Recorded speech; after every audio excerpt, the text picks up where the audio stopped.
सच्चिदानंद भगवान की। सच्चिदानंद रूपाय विश्वोत्पत्त्यादि हेतवे तापत्रय विनाशाय श्रीकृष्णाय वयं नमः। मूकं करोति वाचालं पंगुं लंघयते गिरिं यत्कृपातमहं वन्दे परमानन्दमाधवम्। यो अन्तः प्रविश्य मम वाचमिमां प्रसूक्तां सञ्जीवयत्यखिलशक्तिधर स्वधाम्ना अन्यस्तहस्तचरणा श्रवणत्वगादि प्राणान्नमो भगवते पुरुषाय तुभ्यं। प्राणान्नमो भगवते पुरुषाय तुभ्यं। कृष्णाय वासुदेवाय हरे परमात्मने प्रणतक्लेशनाशाय गोविन्दाय नमो नमः। वसुदेवसुतं देवं कंसचाणूरमर्दनं देवकी परमानन्दं कृष्णं वन्दे जगद्गुरुं। कृष्णं वन्दे जगद्गुरुं। गीता माता की, सच्चिदानंद भगवान की, आके बिहारी लाल की। जय श्री कृष्ण। कृष्णं वन्दे जगद्गुरुं। नेहाभिक्रमनाशोऽस्ति नेहाभिक्रमनाशोऽस्ति प्रत्यवायो न विद्यते प्रत्यवायो न विद्यते स्वल्पमप्यस्य धर्मस्य त्रायते महतो भयात् व्यवसायात्मिका बुद्धिः एकेह कुरुनन्दन बहुशाखाह्यनन्ताश्च बुद्धयो व्यवसायिनाम्।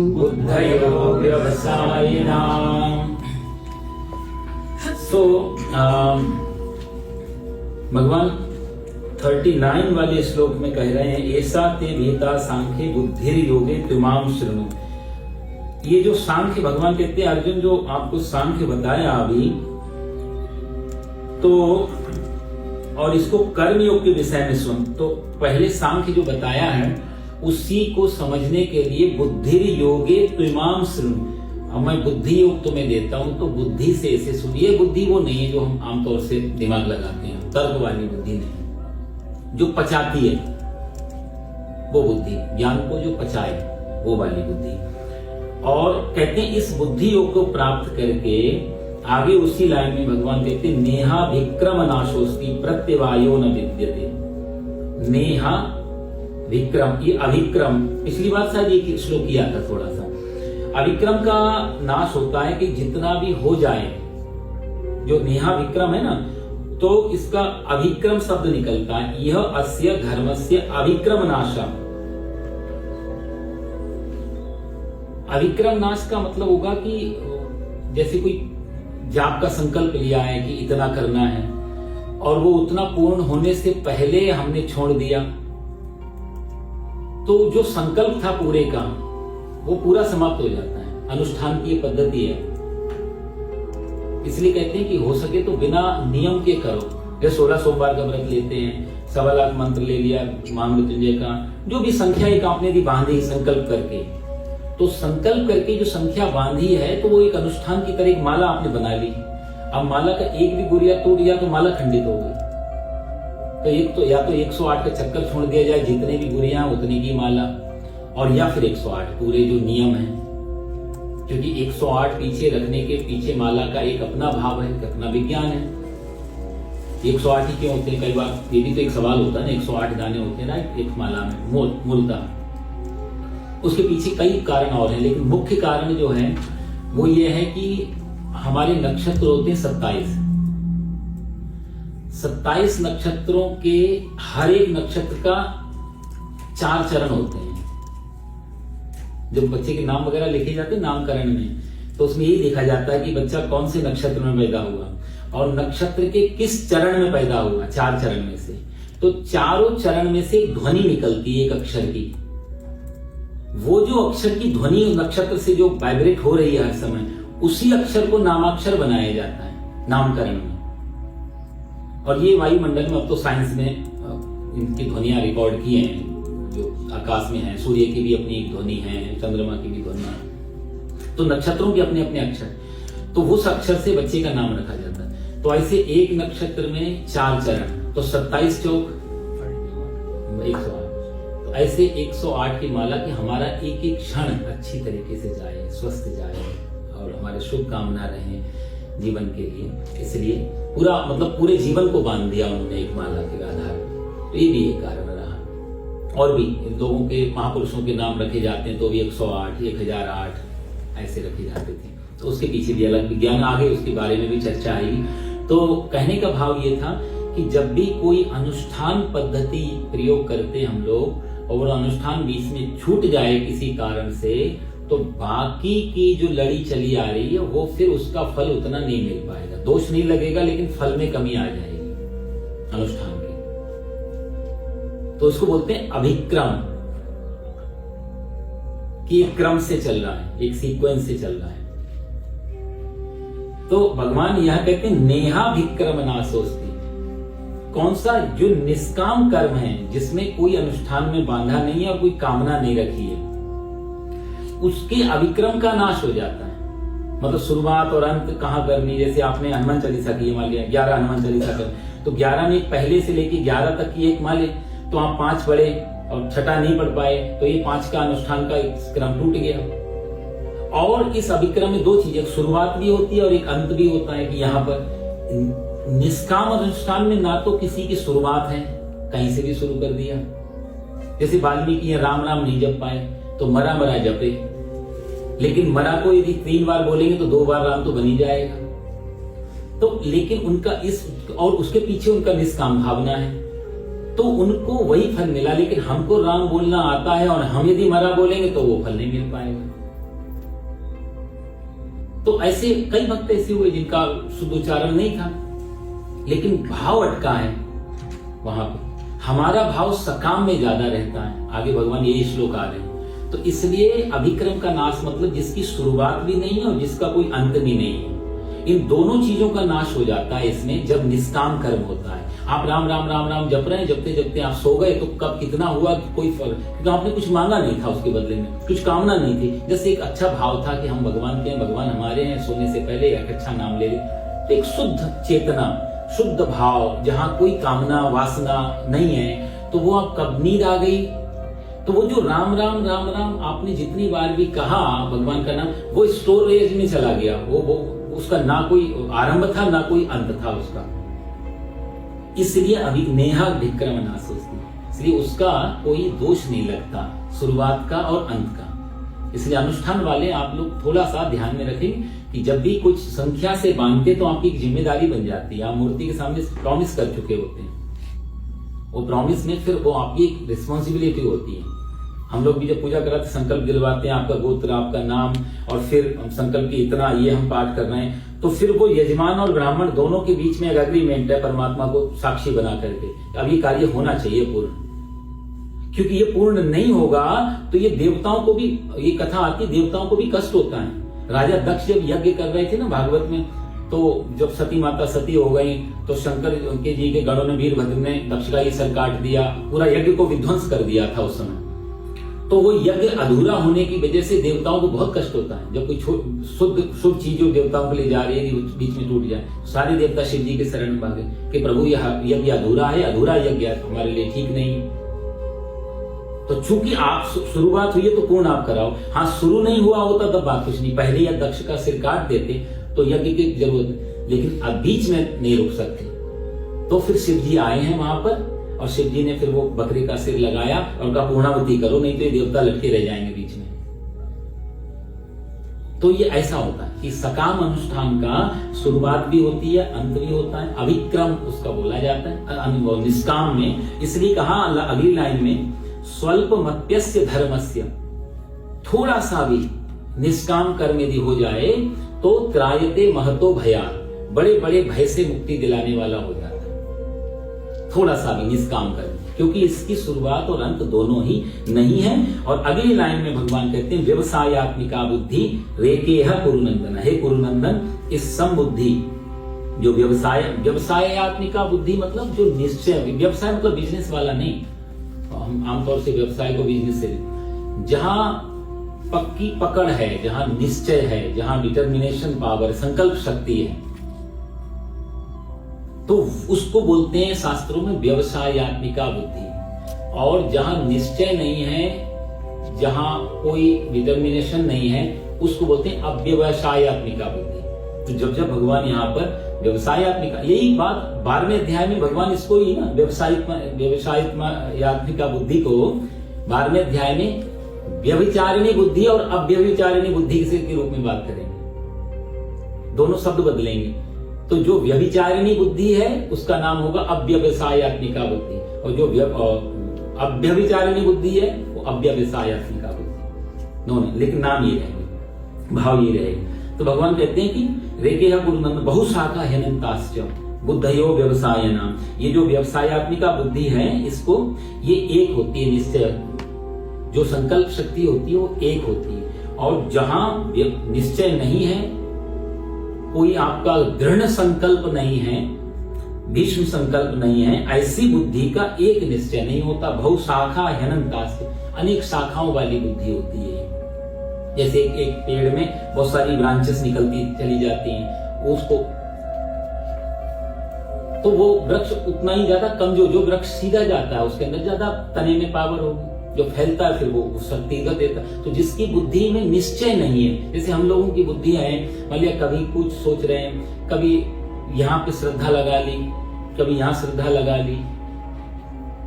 धर्म के क्षेत्र में भी, अध्यात्म में भी बुद्धि बहुशाखा ह्यनन्ताश्च, ये जरूरी नहीं संसार के मामले में हो, ये धर्म के मामले में भी होता है।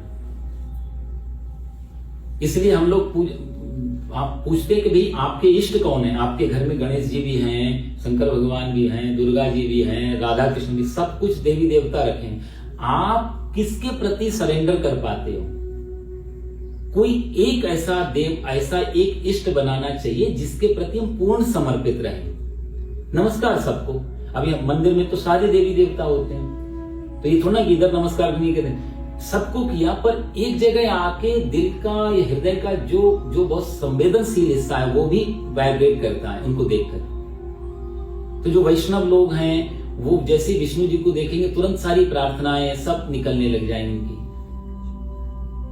पर वो भाव दुर्गा जी के पास उनका नहीं आ पाएगा। नमस्कार करेंगे, प्रणाम करेंगे, सब काम करेंगे, नवरात्रे भी मनाएंगे, लेकिन जब विष्णु जी का बात आएगी तो फिर उनका सारा नरक भाव। ऐसी शैव लोग हैं तो शैव सारे देवी देवताओं को मानेंगे, पर जहां बात शिव की आ गई तुरंत वहां पर सरेंडर कर देते हैं। शाक्त लोग हैं वो विष्णु जी को भी मानेंगे, शिव जी को मानेंगे, लेकिन जैसी बात देवी की आएगी वो वहां सरेंडर कर देंगे। तो ये एक निश्चय वाली, जो भगवान कहते हैं कि बुद्धि एकेह कुरुनंदना, कुरुनंदन एक निश्चय वाली बुद्धि होती है जिसके पास, उसको बोलते हैं व्यवसायत्मिका बुद्धि, एक निश्चय। लेकिन जिनकी बुद्धि में निश्चय नहीं है, ऐसी बुद्धियां बहुशाखा ह्यनन्ताश्च, उनकी बुद्धियां बहुत ब्रांचेस हो जाते हैं। तो जैसे मान लिया अभी कोई नौकरी नहीं लग रही है, कभी किसी ने टोना टोटका, आजकल यूट्यूब सोशल मीडिया सब भरे पड़े, भैया ये कर लो तो तुम्हारा प्रमोशन हो जाएगा।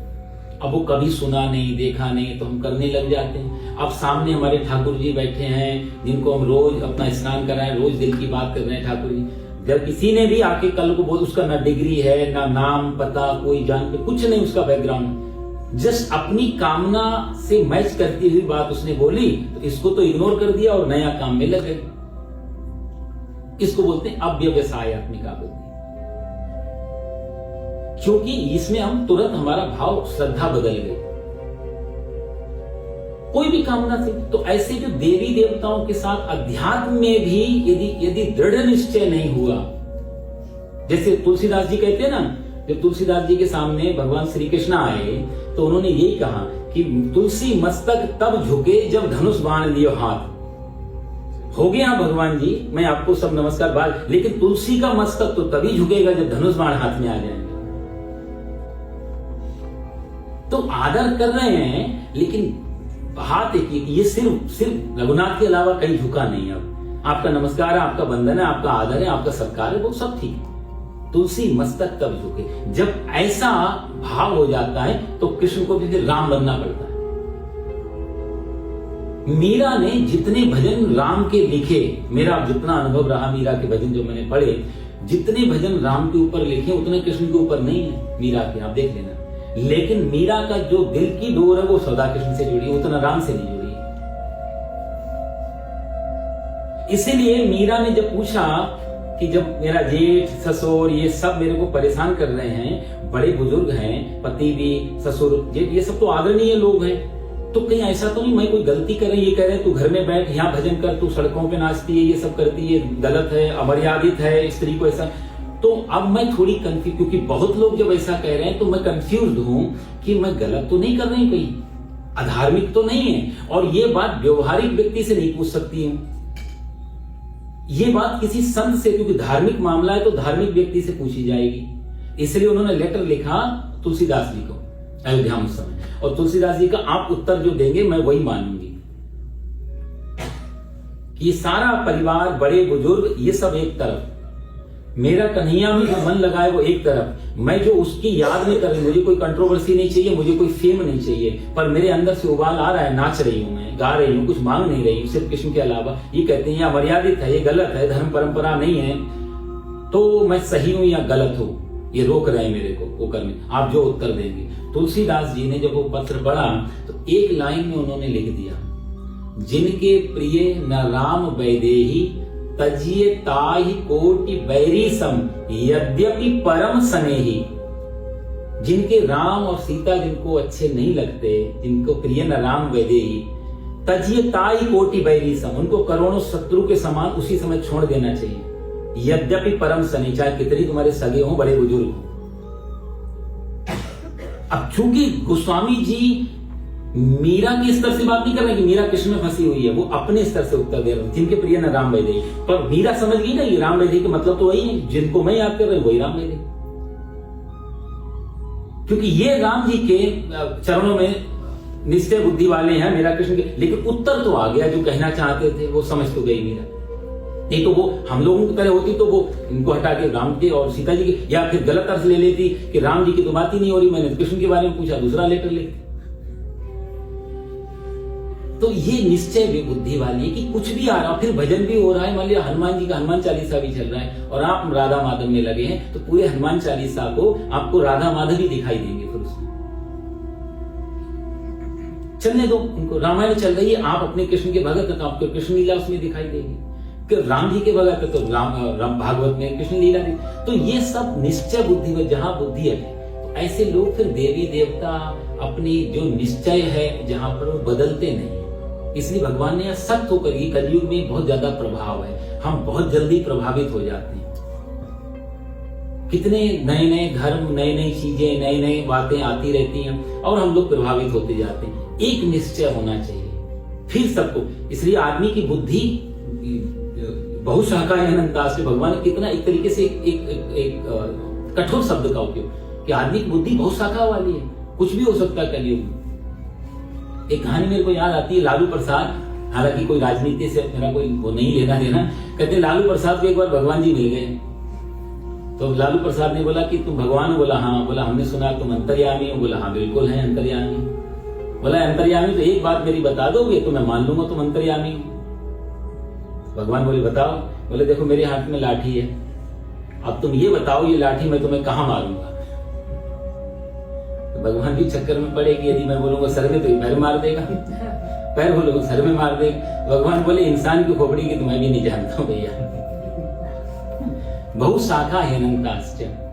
और बुद्ध योग व्यवसायिनाम, इसलिए बहुत ब्रांचेस होती है इसमें, इसलिए इसको और आगे इसी लाइन में भगवान कहते हैं ऐसा क्यों होता है, उसके लिए आगे के श्लोक ठीक 42 और 43 यामिमां पुष्पितां वाचं यामिमां पुष्पितां वाचं प्रवदन्त्य विपश्चितः प्रवदन्त्य विपश्चितः वेदवादरताः पार्थ वेदवादरताः पार्थ नान्यदस्तीति वादिनः नान्यदस्तीति वादिनः कामात्मानः स्वर्गपराः कामात्मानः स्वर्गपरा जन्म कर्म फलप्रदां जन्म कर्म फलप्रदां क्रिया विशेष बहुलां क्रिया विशेष बहुलां भोगैश्वर्य गतिं प्रति भोगैश्वर्य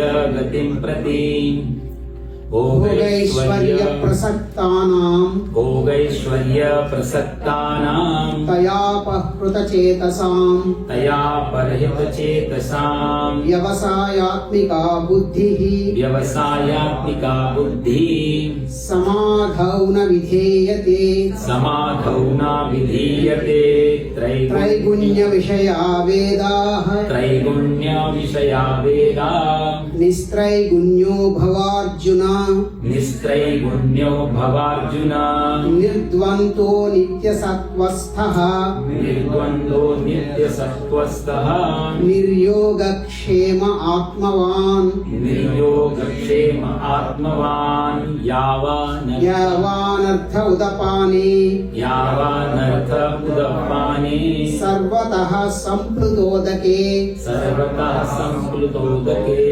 तावान् सर्वेषु वेदेषु तावान् सर्वेषु वेदेषु ब्राह्मणस्य विजानतः ब्राह्मणस्य विजानतः यामिमां पुष्पितां वाचं प्रवदन्त्य विपश्चितः।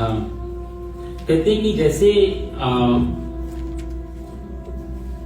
वेदवादरतः पार्थ नान्यदस्तीति वादिनः कामात्मानः स्वर्गपरा जन्म कर्म फलप्रदां क्रिया विशेष बहुलां भोगैश्वर्य गतिम प्रति कामात्मानम। कहते हैं जो लोग कामनाओं में अटके हुए हैं, क्योंकि जिनकी बुद्धि अव्यवसायत्मिका है, ऐसे लोग कामना में है, कोई ना कोई कुछ इच्छा है, कुछ कामना है, इसी वजह से तो बुद्धि निश्चय वाली नहीं है।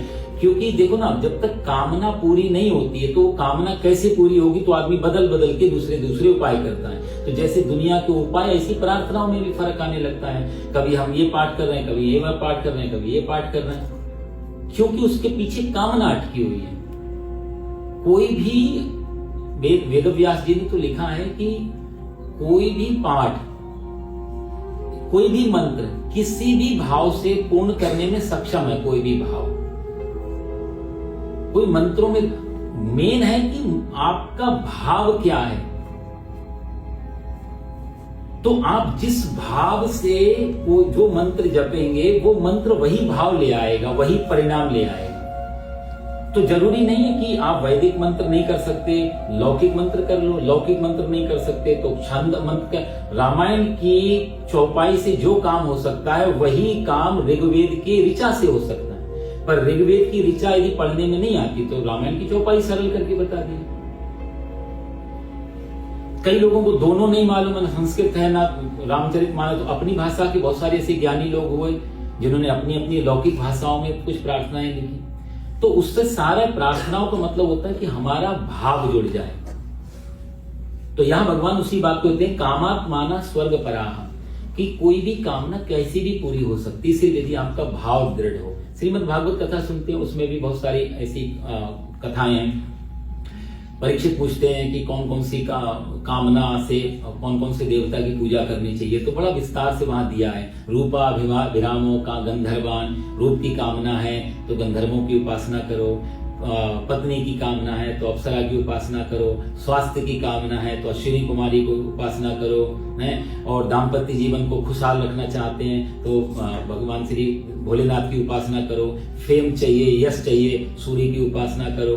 तो ऐसे अलग अलग देवताओं की अलग अलग कामनाओं से जुड़ी हुई चीजें बताई है। लास्ट में कहा कि यदि आपको इस सब कंफ्यूजन लगता है तो अकामः सर्व कामो वा मोक्ष कामो दारते, कहीं कुछ नहीं है तो सिर्फ ठाकुर जी के आगे मत्था टेक लो कि हमें जो भी हमें चाहिए प्रभु आप देख लो अपने से। अकामी होकर के निष्काम भाव से बैठ जाओ, और जब आप बैठोगे तो वो समझ जाएंगे आप क्यों आए। और इसका उदाहरण देते हैं, कर्दम ऋषि के मन में तपस्या करते करते करते करते मन में एक बार भाव आया था कि दुनिया के लोग शादी विवाह करते हैं, बच्चे वगैरह करते हैं, और अपन लोग कहाँ जंगल में पूरा जिंदगी से ऐसी बैठी हूँ अकेले। एक छोटी सी कामना उनके मन में आई, भागवत में कथा आती है कर्दम ऋषि, थोड़ी सी भावना ऐसे, लेकिन वापस संभल गए कि नहीं ये मैं कहाँ संसार के चक्कर में पड़ गया, ये जो जीवन है वो तो बड़ी मुश्किल दुर्लभ है, और तुरंत वापस समाधि। इतनी सी वासना भगवान तक जो है चोट कर गई, तुरंत भगवान प्रकट हो गए कर्दम ऋषि के आगे, वरदान मांगो।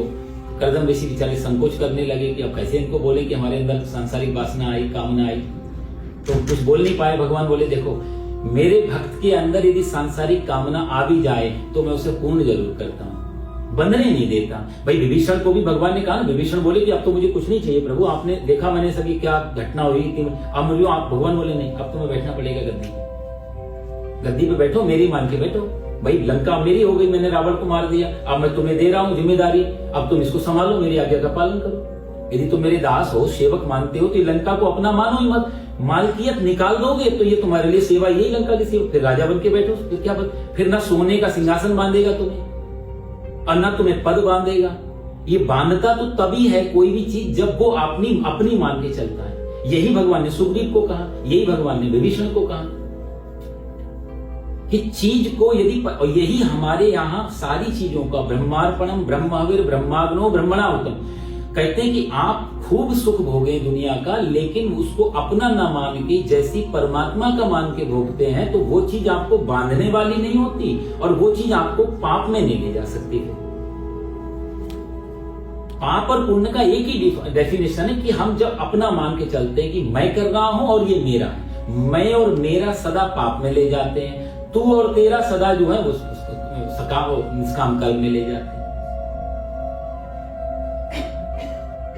तो जैसे आपको कोई अभी हीरा रखने को दे दे, मान लिया $1 मिलियन का डायमंड रखने को दे दिया कि आप इसको पहनो जब तक मैं नहीं आता हूं तब तक। अब वो बंदा चला गया तीर्थ यात्राओं पे, सालों साल नहीं लौटा, अंगूठी हमारी अंगूठी उसमें पड़ी है क्योंकि भाई खो ना जाए तो हमने अपनी उंगली में डाल ली है, तो लेकिन वो उंगली में पड़ी हुई $1 मिलियन की भी अंगूठी इतना याद दिलाते रहे मैं इसका मालिक नहीं हूं, मेरी उंगली में पड़ी है, अच्छी लग रही बात, ठीक है आनंद ले रहा हूं, लेकिन इसका मालिक कोई और है। एक दिन वो आएगा मेरे से मांगेगा तो मैं दे दूंगा उसे खुशी खुशी, तेरा तुझको अर्पण क्या लागेंगे। तो जैसे हम दूसरे की दी हुई चीज को भोग लेते हैं, उपयोग कर लेते हैं, वैसे ही परमात्मा का बनाया हुआ संसार ये कहती जब तक तुम्हें जीवन दिया तब तक इसको खूब आनंद लो, जब तुम मांगे वापस तो वापस दे देना। जैसे वापस देते समय जो पीड़ा होती है वो इसलिए क्योंकि हम थोड़े दिन बाद ही मान के चलते हैं मेरा है, और वहीं से पाप शुरू होता है। तो पाप का मूल जो है वो यही है, इसलिए भगवान यहाँ कहते कामात्मान स्वर्ग पराहम, जो कामनाएं हैं, कामनाओं से जो तन्मय हो रहे हैं, और कामना देखो स्वर्ग परा, एक कामना लौकिक कामना, यहाँ भगवान ने बहुत दूसरी भी कामना बोल दी। कितनी गहरी बात है ये कि एक कामना तो ये हुई कि भाई आप यहाँ पर कुछ पैसे छोड़ो तो आपको बड़ा ज्यादा पैसे मिलेंगे। भाई हमने बोला कि आप नौकरी नहीं है या कोई बिजनेस में घाटा है या बिजनेस में बड़ा कोई प्रॉफिट चाहिए तो लक्ष्मी नारायण की पूजा करा लो। अब लक्ष्मी नारायण की पूजा कराई तो 100-200 गए उसमें, वो 100-200 क्यों छोड़े? क्योंकि बड़ा कोई प्रोजेक्ट हासिल करना है, तो बड़े को छोड़ने के चक्कर में छोटे का त्याग कोई भी कर लेता है।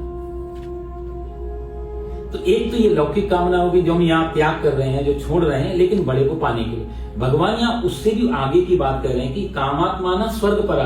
कई बार ऐसा भी होता है कि कुछ लोग कहते हैं कि यहाँ पर अच्छे कर्म करो तो आपको वहां पर बढ़िया कुछ मिलेगा स्वर्ग में।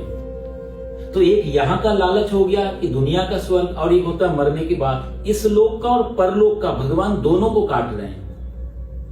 कामना चाहे लोक की हो चाहे परलोक की हो, कामना मतलब कामना, दोनों ही कामना बांध देती हैं, क्योंकि जहां कामना होगी वहां कार्य हो नहीं पाएगा पूर्ण निष्काम रूप से। तो स्वर्ग की भी कामना वो भी खतरनाक है, वो भी रोकेगी, वो भी बंधन है एक तरीके की। यहां पर ये मतलब कई धर्मों में है अलग। अब भाई जो जैसा धर्म है ना, उस धर्म ने अपने अपने स्वर्ग की वैसी कल्पनाएं की हैं। हमारे यहाँ हम लोग थोड़ा बुढ़ापे से, बीमारियों से, है ना, और इन सब चीजों से उलझे रहते हैं, वृद्धावस्था से। तो हमारे यहाँ स्वर्ग के मामले में वहां कभी जवानी खत्म नहीं होती, वहां आदि व्याधि नहीं होती, शरीर में कोई रोग नहीं होता, बढ़िया बढ़िया खाने को मिलता है। स्वर्ग की कल्पना हो गई। दूसरे धर्म में है कि भैया यहाँ पर तुमने छोड़ दिया तो वहां ये इतना हुरे मिलेंगी, 72 और कितनी 73 होती, भगवान जाने। पर उनकी अपनी कल्पना है, उनका शायद बुद्धि इसी में फंसी रही हो कि यहाँ छोड़ो तो वहां हुरे मिलेंगे। कोई आदमी पीने खाने वाले होते तो कहते स्वर्ग में शराब के चश्मे बहते हैं, होता है कल्पना है। लेकिन भगवान यह कहते हैं कामात्मान स्वर्ग परा। ये दोनों ही, चाहे स्वर्ग की हो, चाहे इस लोक की हो, चाहे उस लोक की हो, लेकिन दोनों ही कामना बुरी हो जाती है। इसलिए और दूसरे लोग होते हैं वेदवाद रता। यहाँ भगवान ने कहते हैं वेदवाद रता। कुछ लोग ऐसे होते हैं जो वेद का मतलब यहाँ हो गया जो प्रॉपर वेद है उसका विरोध नहीं है। अभी 2-3 श्लोक में भगवान वेद के काफी नाम लेंगे। उससे भी कई लोगों ने कहा भगवान वेद विरोधी हो गए। वेद विरोधी नहीं, वेद में जो सकाम अनुष्ठान के बारे में बात की जा रही है उसके विरोधी हैं भगवान। तो इसलिए कहते हैं वेदवाद रतः पार्थ। हे पार्थ, कुछ लोग सिद्धांतों की चर्चा, वेद मतलब सिद्धांत, कुछ लोग सिद्धांतों की जो चर्चा करते हैं उनका भी नहीं, नास्ति दस्ती वादना, उनके चक्कर में नहीं फंसना चाहिए, क्योंकि वो सिद्धांत है। और यामिमाम पुष्पिताम वाचम प्रवदन्ति विपश्चिता। पुष्पिताम वाचम मतलब बड़ी मीठी मीठी बातें ना, जैसे कि आप यदि मान लिया आपके अंदर कोई कामना नहीं भी है तो भी वो कुछ ऐसी बातें करेंगे कि ऑटोमेटिक उस कामना आपके अंदर जन्म लेने लग जाएगी। कई बार आप कुछ सोचते भी नहीं है, पर दूसरे से इतना ज्यादा इंप्रेस हो जाते हैं, हिप्नोटाइज हो जाते हैं कि वैसा ही करने लगते हैं कि हमारे अंदर। उसको बोलते हैं पुष्पिताम, फ्लावरिंग लैंग्वेज, पुष्पिताम वाचा। आजकल बहुत सारे ऐसे लोग घूम रहे हैं। एक तो धर्म है, वो तो कहते हैं कि भगवान जी आ गए हैं, ऑलरेडी कहीं पे बैठे हुए हैं, तुम लोग आओ शरण में, सतयुग आ चुका है, कलयुग जा चुका है, यहाँ पे ये है, वहां पे मैं गया भी था, ऐसे 1-2 लोगों से मिला और बड़ा चल रहा उनका ही मामला है। कहाँ है तो वो तो अभी नहीं बता सकते, पर है। और मजे की बात, ना उनको मालूम, ना उनके गुरुजी को मालूम, ना 3-4 उनकी पीढ़ियों से तो मिल चुके, किसी को कुछ मालूम नहीं है। लेकिन एक बात फैला दिए तो आदमी को बड़ा लग रहा है कि यदि आ चुका है तो शायद आज नहीं कल मिल जाएगा हमको भी। तो छुपा हुआ क्यों है, उसका उत्तर उनके पास भी नहीं। सतयुग आ गया है, कलयुग चला गया, ये सब पुष्पिताम वाचा है। तो जो बहुत जल्दी, भगवान कहते हैं बहुत जल्दी इन बातों से जो इंप्रेस हो जाते हैं वो वही लोग इंप्रेस, जहां कोई जिसके अंदर कामना, चाहे वो शांति की भी कामना, अंतिम शांति की। एक आदमी गया महाराज जी के पास, महाराज जी मन बहुत अशांत है, तो अब जीवन की एक ही कामना है कि शांति मिले, शांति की इच्छा है, आप कुछ बताओ। तो महाराज जी ने बड़ी सुंदर बात कही कि देखो भाई, शांति की इच्छा मत करो, बल्कि इच्छाओं को शांत करो। शांति तुम्हारा स्वरूप है, क्योंकि शांति की भी इच्छा भी तो अशांति में ले जा रही है ना। कामना मात्र, यहां भगवान कहते हैं कि कोई भी कामना आपको बिना बंधन के, बिना भगाए, बिना दौड़ाए रख नहीं सकती। तो जहां निष्काम भाव हो जाता है तो इसलिए कहते हैं वेदवाद रतः। सिद्धांतों की चर्चा में नहीं बहुत ज्यादा फंसना चाहिए। आजकल हम बड़े बड़े सिद्धांत कि भाई इसका करने, इसका मतलब क्या है, इसका लॉजिक क्या है, उन चक्करों में हम फंस भी गए, निकाल भी लिया, मान लिया उनका, तो उनसे हमें मिला क्या। देखो साहब आपको बताऊं, भक्ति मार्ग, ज्ञान मार्ग। भक्ति मार्ग में कुछ करना बोलते हैं, ज्ञान मार्ग में कुछ नहीं करना। एक बात रहती, दो अलग पैरेलल दोनों चलते हैं। भक्ति मार्ग में आज सोमवार है, शंकर जी को जल चढ़ा के आओ, ओम नमः शिवाय की माला जपो, आज मंगलवार हनुमान चालीसा, भक्ति का मार्ग। ज्ञान मार्ग में कुछ नहीं, अपने आप बैठो, आप अपने आप अंदर जाओ। को हम कस्य निदम जातम, को वही करता सविद्यते, मैं कौन हूं, ये सब क्या है, इसको रचने वाला कौन है, ये जानो पहचानो। दोनों सिद्धांत हैं। अच्छा, दोनों को ही यदि आप या तो पहुंच जाओ वहां तक तब शांति मिलेगी, नहीं तो सिर्फ जानकारी और अशांति में ले जाती है। क्योंकि जानने के बाद आदमी झुकना मुश्किल हो जाता है, सिर्फ सरेंडर करना मुश्किल हो जाता है। तो इसलिए ज्ञानी व्यक्ति जब जानकारियां बहुत इकट्ठी करेगा तो उतना ही ज्यादा मन अशांत हो जाएगा। उसको बोलते हैं वेदवाद रहता है। सिर्फ सिद्धांत की चर्चा, सिर्फ लॉजिक की चर्चा, डिकोड करो इसको, डिकोड, दीपक क्यों जलाते हैं, डिकोड कर लिया, फूल क्यों चढ़ाते हैं, डिकोड कर लिया, दिए क्यों करते हैं, सारा डिकोड कर लिया। भैया मिला क्या हमको? हम शांत हो पाए क्या? हमारे हाथ में जो जो पुष्प थे, अब उन पुष्पों को भी तुमने साइंटिफिकल रीजन से, इस लॉजिक से, उस लॉजिक से छीन लिया। अब हाथ तो खाली हो गए, कुछ तो दे दो। तो विज्ञान या लॉजिक या ये सब चीजें हाथ में कुछ देती नहीं है, लेकिन जो हाथ में है उसको तर्क से हटा लेती। आदमी खाली हो जाता, इसलिए डिप्रेशन आ जाता। कबीरदास के पास एक आदमी आया, बोला मैं काशी में, मेरे को विद्वानों की उपाधि दी गई है। घर पे मैं आया अपने, तो मैं अपनी माँ को प्रणाम करके बोला मैंने कि काशी में मेरे को सब विद्वानों की उपाधि, मैं सबसे ज्यादा विद्वान हूं और मेरे को उपाधि में नाम दिया गया सर्वजयी शास्त्री, ये मेरा नाम रखा है सर्वजयी। आपने सारे विद्वानों को हरा दिया है। तो मैंने माँ से कहा, तो माँ ने बोला बेटा तूने काशी के विद्वानों को हराया होगा, कोई बात नहीं, हमारे पड़ोस में एक कबीरदास रहते हैं, उनको तू हरा दे तब मैं तेरे को सर्वजयी मान लूंगी। वो आदमी ने बोला वो जुलाहा का बेटा? बोला हाँ वही जुलाहा का, झोपड़ी में जो बैठा, उसको हरा दे। बोला अभी जाता हूँ। वो गया आदमी, उसने बोला भैया आपके साथ शास्त्रार्थ करना है। तो कबीर तो बोले हम तो शास्त्री कभी नहीं पढ़े, तुमसे शास्त्रार्थ कहाँ बताएंगे, हमने पढ़े नहीं शास्त्र। नहीं मेरी माँ का आज्ञा है कि तुमको जब तक नहीं हराऊंगा वो मानेगी नहीं, माँ को बिना माने तो मेरे को संतुष्टि नहीं, माँ को तो मनाना है। तो कबीर ने बोला कि अच्छा तो एक काम करो कि हम ऐसे ही तुमसे हार मान लेते हैं। बोला नहीं हार नहीं है तो घर या लिखो दे। तो बोला पेपर पेन ले आओ। पेपर पेन लाया, बोले लिख के दो। तो लिखा उसने कि सर्वजयी शास्त्री जीता और कबीरदास हारा, और बोला ये लो साइन करो। कबीरदास बोले साइन भी हमको नहीं आते, अंगूठा लगा देंगे। तो जैसे पेपर दिखाया, अंगूठा लगाने को लोग बोला पढ़ के दिखाओ। तो पढ़ के देखा तो ऊपर लिखा है कबीरदास जीता और सर्वजयी शास्त्री हारा। उल्टा कैसे हो गया ये, तुमने कुछ गड़बड़ किया। कबीरदास बोले भाई मैंने तो नहीं किया, दोबारा लिखता हूं। फिर से लिखा उसने, बार बार कबीरदास जी अंगूठा लगा देते, बार बार वो लाइन उल्टी हो जाती है।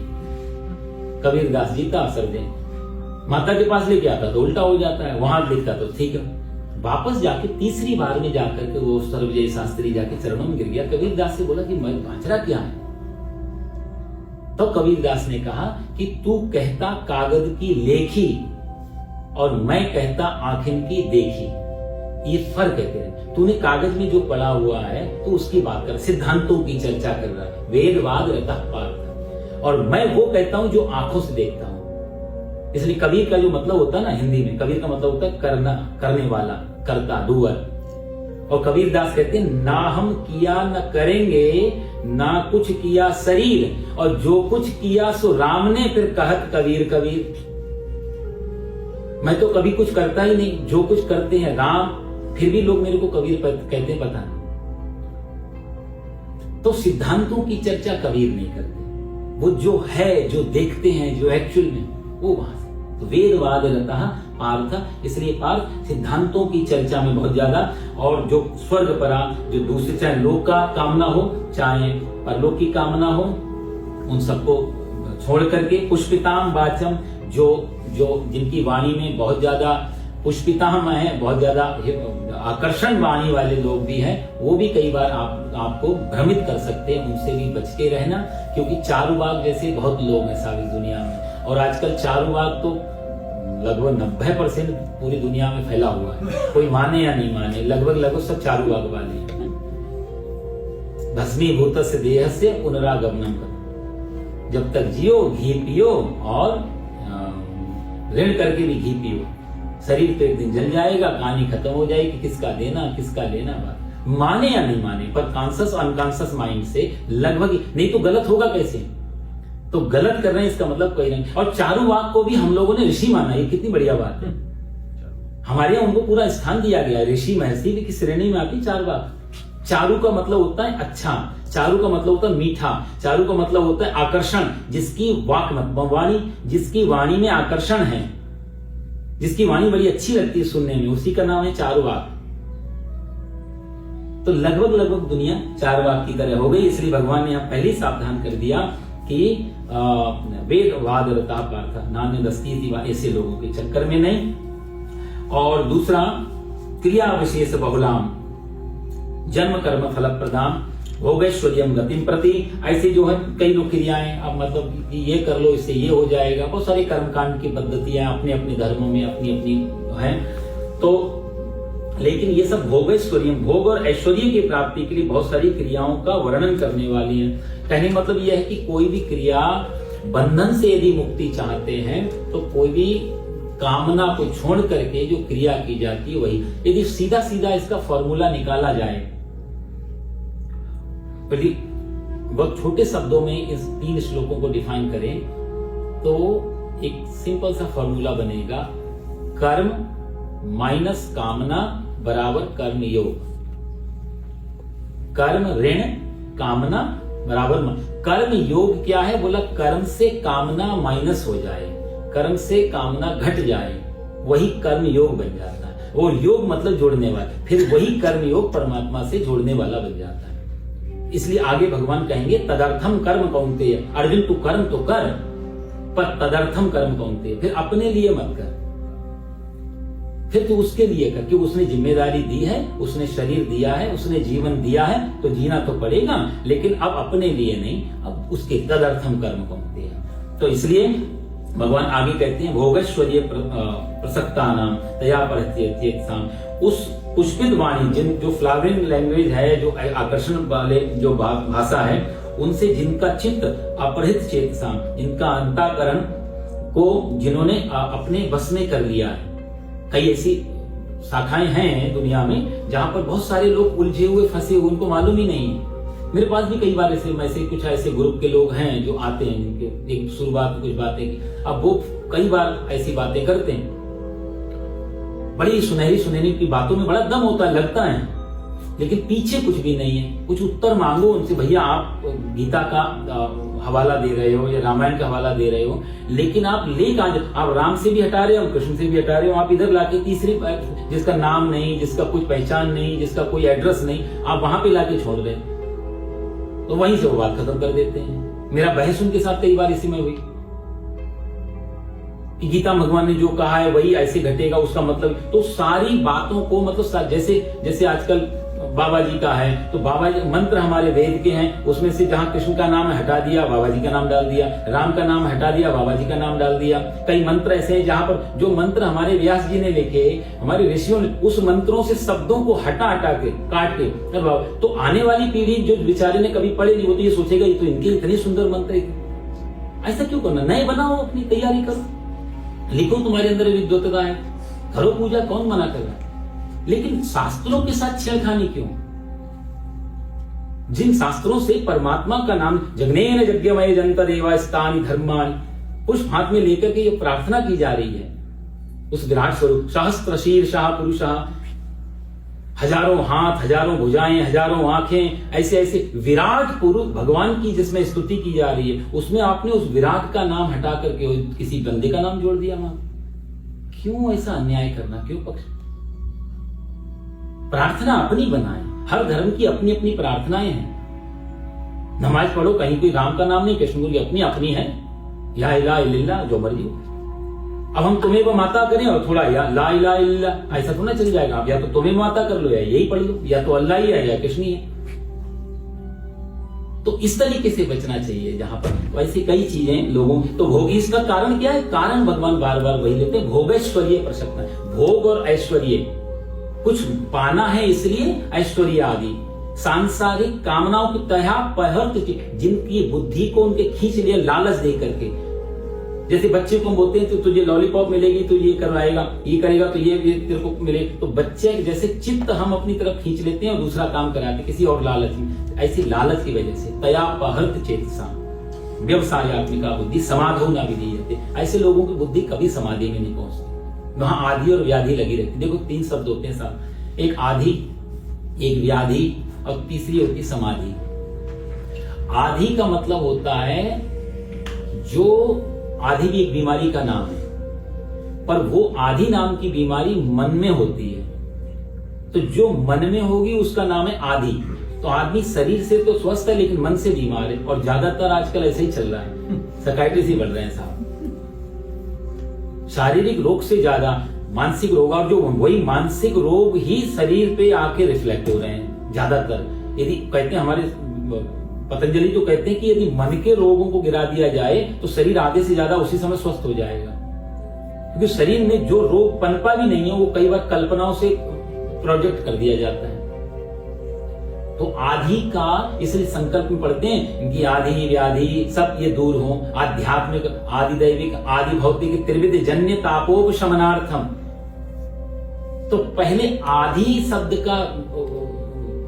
शब्द लिया गया कि आदि यदि दूर हो जाएगा तो व्याधि गिराने में बहुत आसानी हो जाएगी। आदि मतलब मन के रोग यदि गिरा दिए तो शरीर के रोग गिराने में आसानी, और जिसने आदि नहीं गिराई वो व्याधि नहीं गिराना बहुत मुश्किल हो जाता है। ये कितना अच्छा, यही हमारे आयुर्वेद में लिखा है, यही पतंजलि कणाद सुश्रुत कहते आए। आधुनिक जो मेडिकल साइंस है वो भी लगभग, लेकिन वो शरीर की चिंता, उसको आदि से कोई लेना देना नहीं। आप बोलो मेरे को बुखार है, मेरे को मन में ऐसा लगता है, मन का रहने तो टेम्परेचर देखते हैं तुम्हारा, ये नहीं बता रहा है इसका मतलब नहीं है, ये बता रहा है तुम चाहे कितना ही स्वस्थ मानो पर ये क्या कह रहे हैं पैरामीटर्स। तो ये सब का सब मशीन जो भी आउटपुट दे रही है बस उसी नंबर पे सारा मेडिकल साइंस है। हमारे यहाँ माना गया कि पहले आदि को चेक करो फिर व्याधि चेक करो। आप मन से बीमार हैं तो तन की चिंता बाद में कर लेंगे, पहले आपको मन से स्वस्थ करते हैं। एक बार मन में स्वस्थ होना शुरू हो गया तो धीरे धीरे तन के रोग भी आपके स्वस्थ होने में आसानी हो जाएगी। इसलिए पहले सब आदि। तो मानसिक रोग होते हैं वो आदि, और जो शारीरिक रोग होते हैं वो व्याधि। और जब दोनों रोगों से आदमी पार हो जाता है तब वो समाधि में पहुंचता है। इसलिए भगवान कहते हैं समाधौ न विधीयते, ऐसे लोगों को समाधि कभी नहीं होती, ऐसे लोगों की बुद्धि कभी भी समाधि में नहीं लगती जिनकी व्यवसायत्मिका बुद्धि है। और आगे भगवान 45वें श्लोक में त्रैगुण्य विषयावेगा निस्त्रैगुण्यो भवार्जुना, भगवान कहते हैं त्रैगुण्य विषयावेगा, ये जो वेद हैं ये त्रिगुण हैं। निस्त्रय तू अर्जुन, हे अर्जुन तो तीनों गुणों से रहित, निस्त्रैगुण्यो भवार्जुना। तो भव मतलब हो जा, कैसा? निस्त्रैगुण्यो, तीनों गुणों से पार हो जा। कोई भी तेरे अंदर न सतोगुण, देखो सब सतोगुण भी बांधता है, कई बार हम लोग बोलते सतोगुणी बनो, यहाँ भगवान निस्त्रैगुण्यो बोलते हैं, न सतोगुण न रजोगुण न तमोगुण। रस्सी तो रस्सी है, अब रस्सी प्लास्टिक की हो, जटा की हो, बांस की हो, सोने की हो, उससे क्या फर्क पड़े? बंधन तो बंधन है। कुछ अच्छे बंधन होते हैं, कुछ बुरे बंधन वाले। पुलिस ने हथकड़ी लगाई वो चुभती है, पर हम खुद ही ब्रेसलेट ला लें वो अच्छा लगता है। हथकड़ी तो हथकड़ी है। तो ज्ञान की दृष्टि में सब हथकड़ी है, वो दोनों बंधन है। एक से हम छूटने की कोशिश करते हैं और एक को हम अपने आप को बांधने की कोशिश करते हैं, पर ज्ञान की दृष्टि में दोनों ही बंधन है। क्योंकि जब तक ये है तो इसकी भी तो चिंता रहेगी, यदि हमारे हाथ बहुत अच्छा वाला ब्रेसलेट पड़ा है तो उसकी चिंता बार बार रहेगी, है या नहीं है, कोई चुरा तो नहीं ले जाए। तो वो जो बाहर की जो हथकड़ी है उससे तो आज नहीं कल छूटने की इच्छा भी पैदा होती है, छूटने का प्रयास भी होता है, इसको तो हम खुद नहीं छोड़ना चाहते। तो कहते हैं ये वाला बंधन उस वाले बंधन से ज्यादा खतरनाक है जो बंधन हम पैदा करते हैं अपने लिए। दो भिक्षु कहीं जा रहे थे, कथा में मैं पढ़ रहा था, दो भिक्षु कहीं जा रहे थे, रास्ते में एक सोने के बड़ी सी ईंट मिल गई। तो एक भिक्षु तो उसके मन में लालच आ गया, तुरंत उसने ईंट को झोले में रखा, वो जो झोला अब बेचारा चलने लगा और बार बार वो दूसरे को नहीं बताया उसने कि मेरे पास सोने की ईंट। तो जैसे ही जब आगे बढ़ने लगे तो थोड़ी देर के बाद भिक्षु के व्यवहार में कुछ डिफरेंट आने लगा। डिफरेंस देखा तो बोला क्यों घबरा रहा है? बोला रात तो नहीं हो गई, कितनी दूर है अभी जंगल और कितना दूर है अभी बस्ती? बोला बात क्या है, तू इतना घबरा रहा है? बोला नहीं कोई बात नहीं, बताना नहीं चाह रहा। बोले कोई खतरा तो नहीं, कोई खतरा तो नहीं? बोला कोई खतरा नहीं, अभी तो हम पहुंच जाएंगे थोड़ी देर। थोड़ा और आगे बढ़ा तो फिर से बार बार बेचारा घबराने लगा। तो इस भिक्षु को लगा कि कुछ तो गड़बड़ है, अभी तक तुम बड़ा नॉर्मल चल, अभी बार बार पूछ रहा है कोई खतरा तो नहीं, रात कितनी, रात आने वाली, जंगल कितना लंबा है, बस्ती कितनी दूर है। तो उसने बोला कि चलो ऐसा करते हैं, सामने कुआं है, थोड़ा पानी वानी पीते हैं और तू थोड़ा हल्का होके आ जा। बेचारा झोला छोड़ करके गया और भाग के जल्दी जल्दी। तब तक इस भिक्षु ने देखा झोले में सोने की ईंट पड़ी है। बोला ये है असली खतरा। और जैसे उसने ईंट फेंक दी वो जो सोने की थी और उसकी जगह पत्थर रख दिया उतने वजन का और फिर बांध दिया थैला। और फिर से जो है भिक्षु जब आया वापस फिर से अपना थैला वैला संभाला और फिर से कितनी दूर है, कोई खतरा तो नहीं? फिर से बोला चिंता मत कर, खतरा तो मैं बहुत पीछे फेंक के आ गया हूँ तेरा, अब तू आराम से। फटाफट उसने खोल के देखा तो फिर खुद भी हंसने लगा। देखो खतरा तो हम नहीं पाला हुआ था, खतरा बाहर से नहीं है, खतरा तो अंदर से हम लोग पैदा कर। अब है ही नहीं कुछ तो किस बात का खतरा, किस बात का डर?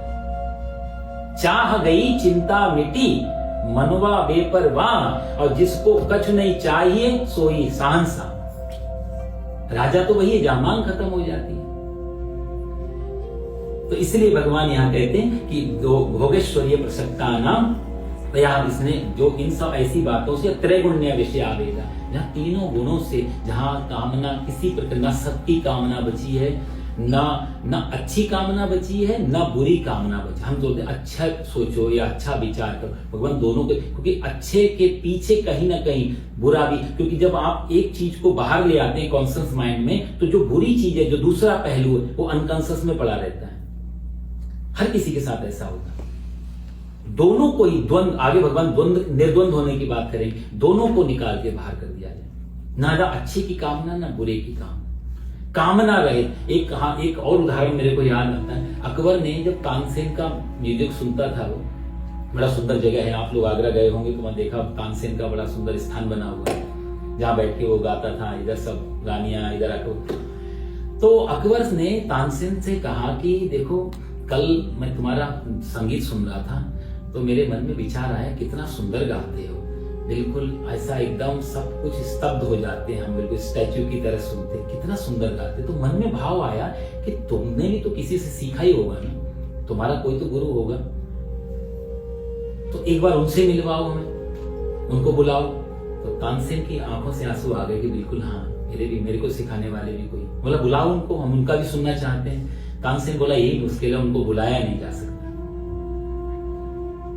क्यों? बोला नहीं, वो नहीं आ सकते।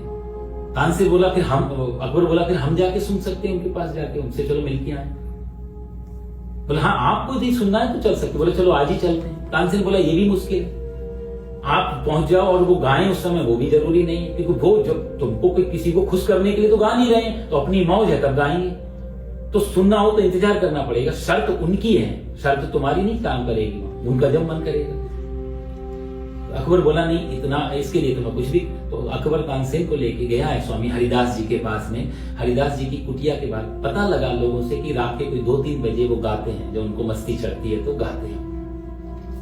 ठंड की रात में ठिठुर अकबर, ये सब लिखित में है। उसमें कहते हैं अकबर दोनों लोग बैठे रहे, और जब उनका म्यूजिक शुरू हुआ, तानसेन और हरिदास जी ने, स्वामी जी ने जब गाना शुरू किया, पूरे समय अकबर रोता रहा। कितना सुंदर संगीत कभी उसने जीवन में नहीं सुना, कुछ नहीं बोल पाया। पूरा 3 बजे से 5 बजे तक जो उनका ध्वनि रही, पूरे टाइम चुपचाप रहे। और जब ये संगीत पूरा हुआ, अकबर ये आने लगा, तो उसने अंतिम आके जब महल के दरवाजे पे तानसेन से कहा कि तुम ऐसा क्यों नहीं गा सकते, तुम्हारी वाणी में वो आकर्षण क्यों नहीं जो तुम्हारे गुरु जी किया। तो वहां तानसेन ने जो बात कही, वही बात भगवान यहाँ कहते हैं। वो तानसेन कहते हैं कि मुझे कुछ मिलेगा, इस आशा में मैं गाता हूं, और उनको ऑलरेडी मिल चुका है, इसलिए वो गाते हैं। आप समझ रहे, दोनों में अंतर है। एक पूर्ण है तो छलक रहा है, एक भरा हुआ है तो बाहर छलक रहा है। तो वो उनको मिल चुका है, अब वो बांट रहे हैं, अब वो गिर रहा है, अब वो किसी के लिए भी नहीं बांट रहे हैं। अब जो कोई भी ले ले नहीं ले ले कोई फर्क नहीं। और मुझे ये आशा कि मैं अच्छा गाऊंगा तो मुझे कुछ मिलेगा, ये दर्द आवाज में जो उनकी है वो मेरे नहीं आ सकता कभी, क्योंकि मेरे पास अपेक्षित वाणी है, मेरे को अपेक्षा है, मेरे पास एक्सपेक्टेशंस है, और उनके पास यही नहीं बचा। और इसलिए ये वो रिदम हमारी दोनों की कभी नहीं बैठ सकती। इसलिए भगवान कहते हैं कि त्रैगुण्य विषय आवेगा, निस्त्रय गुण्य भवार्जुना, तुम दोनों से जो पार हो जाते हैं उनको निर्द्वंद्व नित्य सत्य। निर्द्वंद्व, द्वंद्व क्या है? द्वंद्व का मतलब होता है या तो ये या वो। भगवान यहाँ निर्द्वंद्व शब्द कहते हैं। इसी के बारे में अभी भगवान आगे कई अलग अलग तरीके से इस शब्द को प्रयोग में लाएंगे। द्वंद्व का मतलब होता है कि आप अच्छे को ग्रहण करो, बुरे को छोड़ो, या बुरे को ग्रहण करो, अच्छे को छोड़ो। ये दोनों द्वंद्व हैं। तो आपने एक को जिसको छोड़ा है उससे आप भागेंगे, और जो आपने अच्छे को पकड़ा उसकी तरफ भागेंगे। जैसे मान लिया धन। अब धन में एक आदमी धन के बिना अपनी कल्पना नहीं कर सकता कि धन होना चाहिए तभी मैं रहूं, राइट। एक आदमी के लिए धन पूरा जीवन है, धन ही उसकी आत्मा है, धन ही उसका सुख है, धन ही उसकी शांति है। सब कुछ उसने धन के अंदर लाके इकट्ठा कर लिया।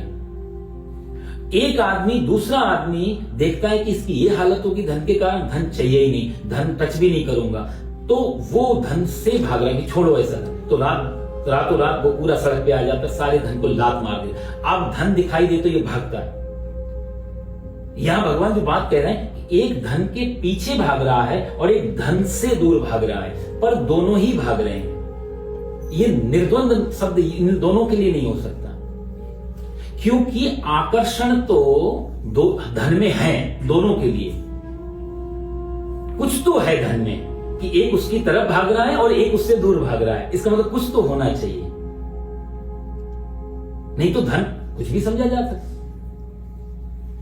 कोहिनूर का हीरा जब किसान के घर में पड़ा था, गोलगोथा की पहाड़ियों से निकल के, कितने साल पड़ा रहा, बच्चे खेलते रहे, रंगीन पत्थर मान के किसान कुछ भी नहीं करते, मालूम ही नहीं था कोहिनूर है ये, तो बच्चे खेलते रहे वर्षों उससे। जब किसी जौहरी ने आके बताया ये तो कोहिनूर है, और तब बात खुली, तब एकदम से बात ही पूरी चेंज हो गई। तो जब तक मालूम, तो ये जो जब तक मालूम नहीं है, तो उस तरीके से जो व्यवहार होता है, तो धन के अंदर कुछ तो होना चाहिए ना। तो इन दोनों के लिए धन महत्वपूर्ण हो जाता है।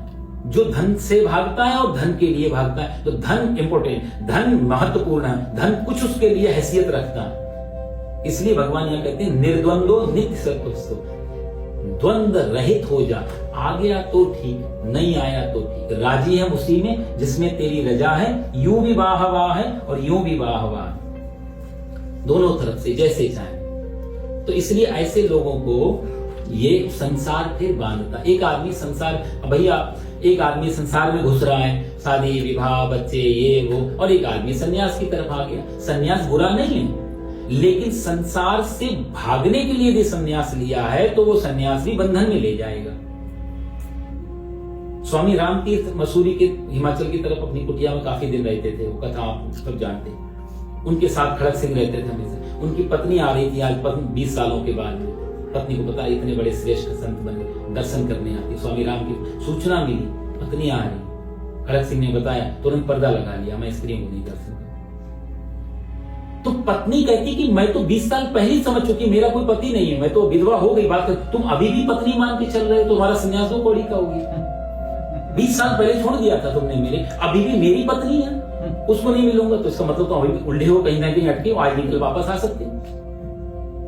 खतरा यह है कि निर्द्वंद्व, तो द्वंद्व में दोनों चीजें रहती है, एक अनकॉन्शियस में चली जाती है, कॉन्शियस माइंड। तो जो चीज हमारे कॉन्शियस में उसमें हम व्यवहार करने लगते, लेकिन दूसरी चीज अंदर धक्के तो मारती रहती है। और कहते हैं अनकॉन्शियस माइंड ज्यादा महत्वपूर्ण होता है बजाय कॉन्शियस माइंड के। अब तो विज्ञान भी बोलता है कॉन्शियस माइंड मतलब 10%।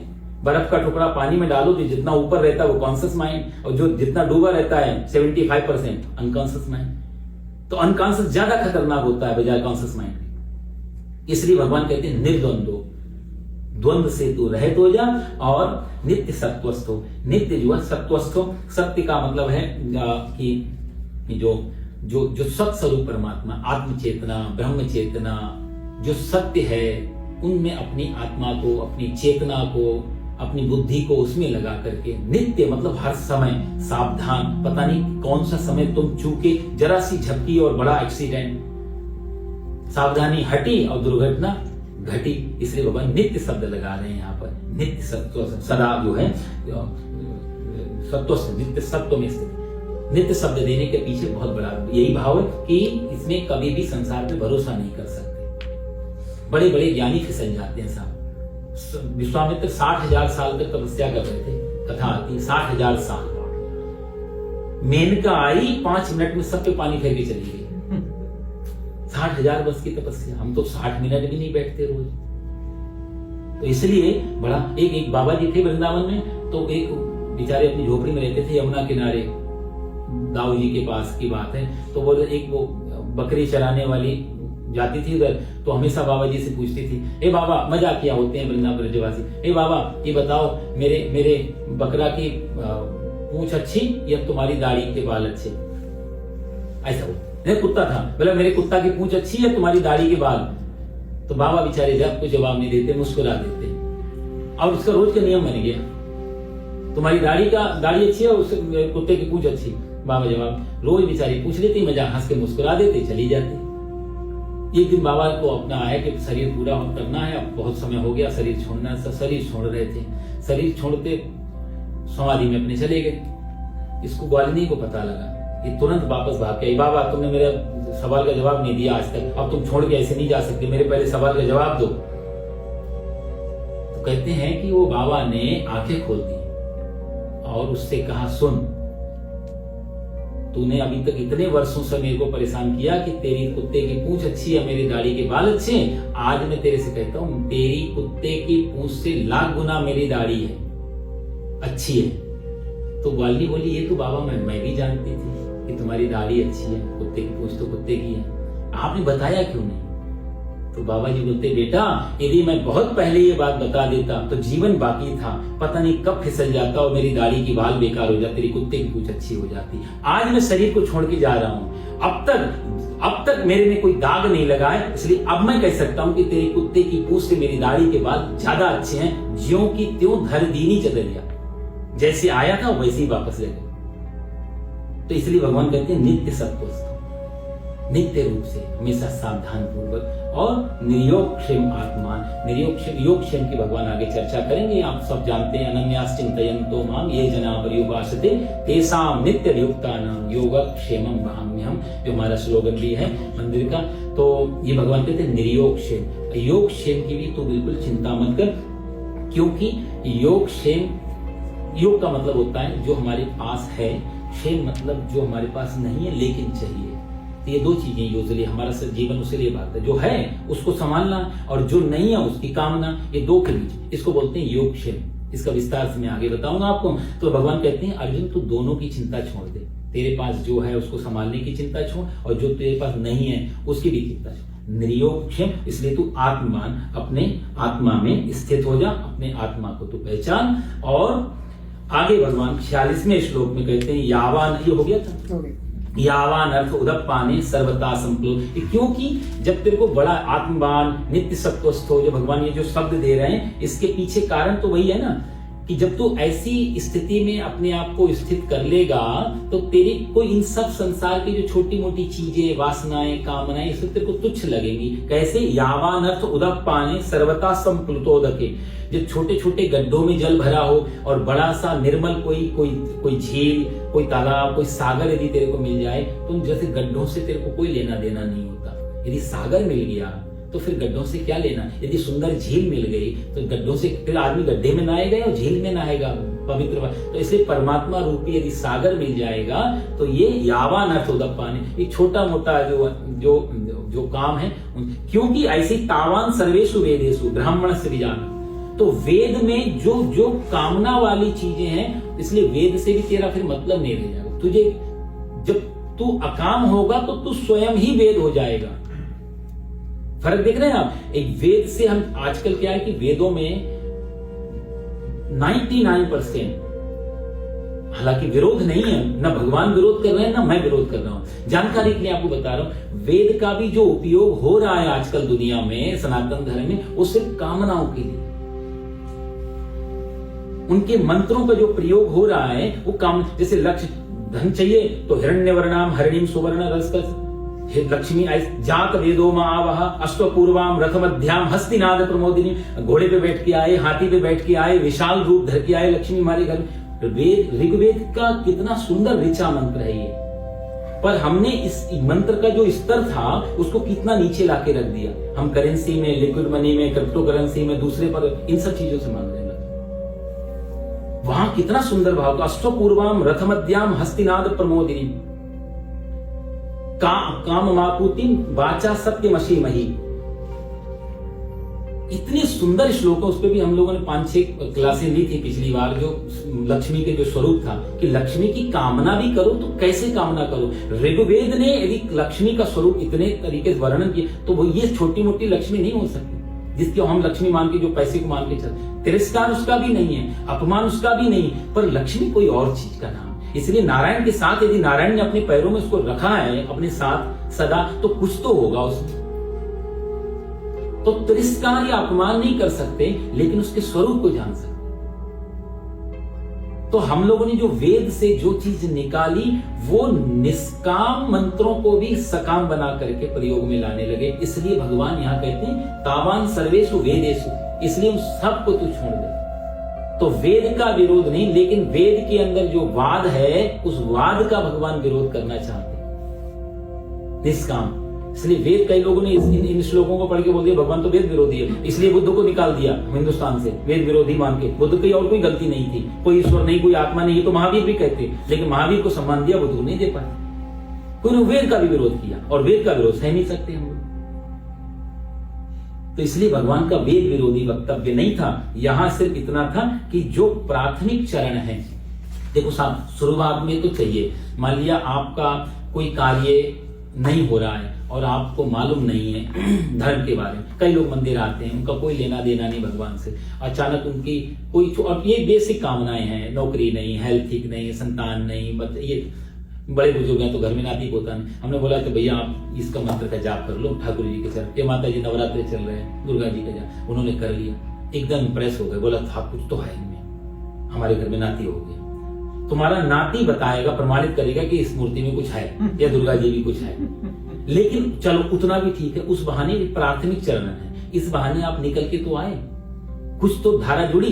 तो ये जो वेद के अंदर जो वाद था, वेद के अंदर जो मंत्र थे, वो इस तरीके से थे कि आपको शुरुआत में जोड़ दें। एक दिन कामना कामना कामना काम, एक दिन आपको अंदर से निकले कितनी ही चीजें मैं मांगता रहता हूं, छोड़ता हूं सब चीजें।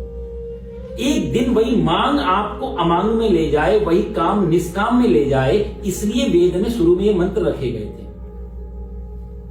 करता तो है गुना सबे रोज अनगिनत, करता तो है गुना सबे रोज अनगिनत, और गिन गिन कर नाम लेता है परवरदिगार की। गालिब ने ये कहकर तोड़ दी तस्बीह, क्यों गिनकर नाम लूं उसका जो बेहिसाब देता है। तस्बीह मतलब माला।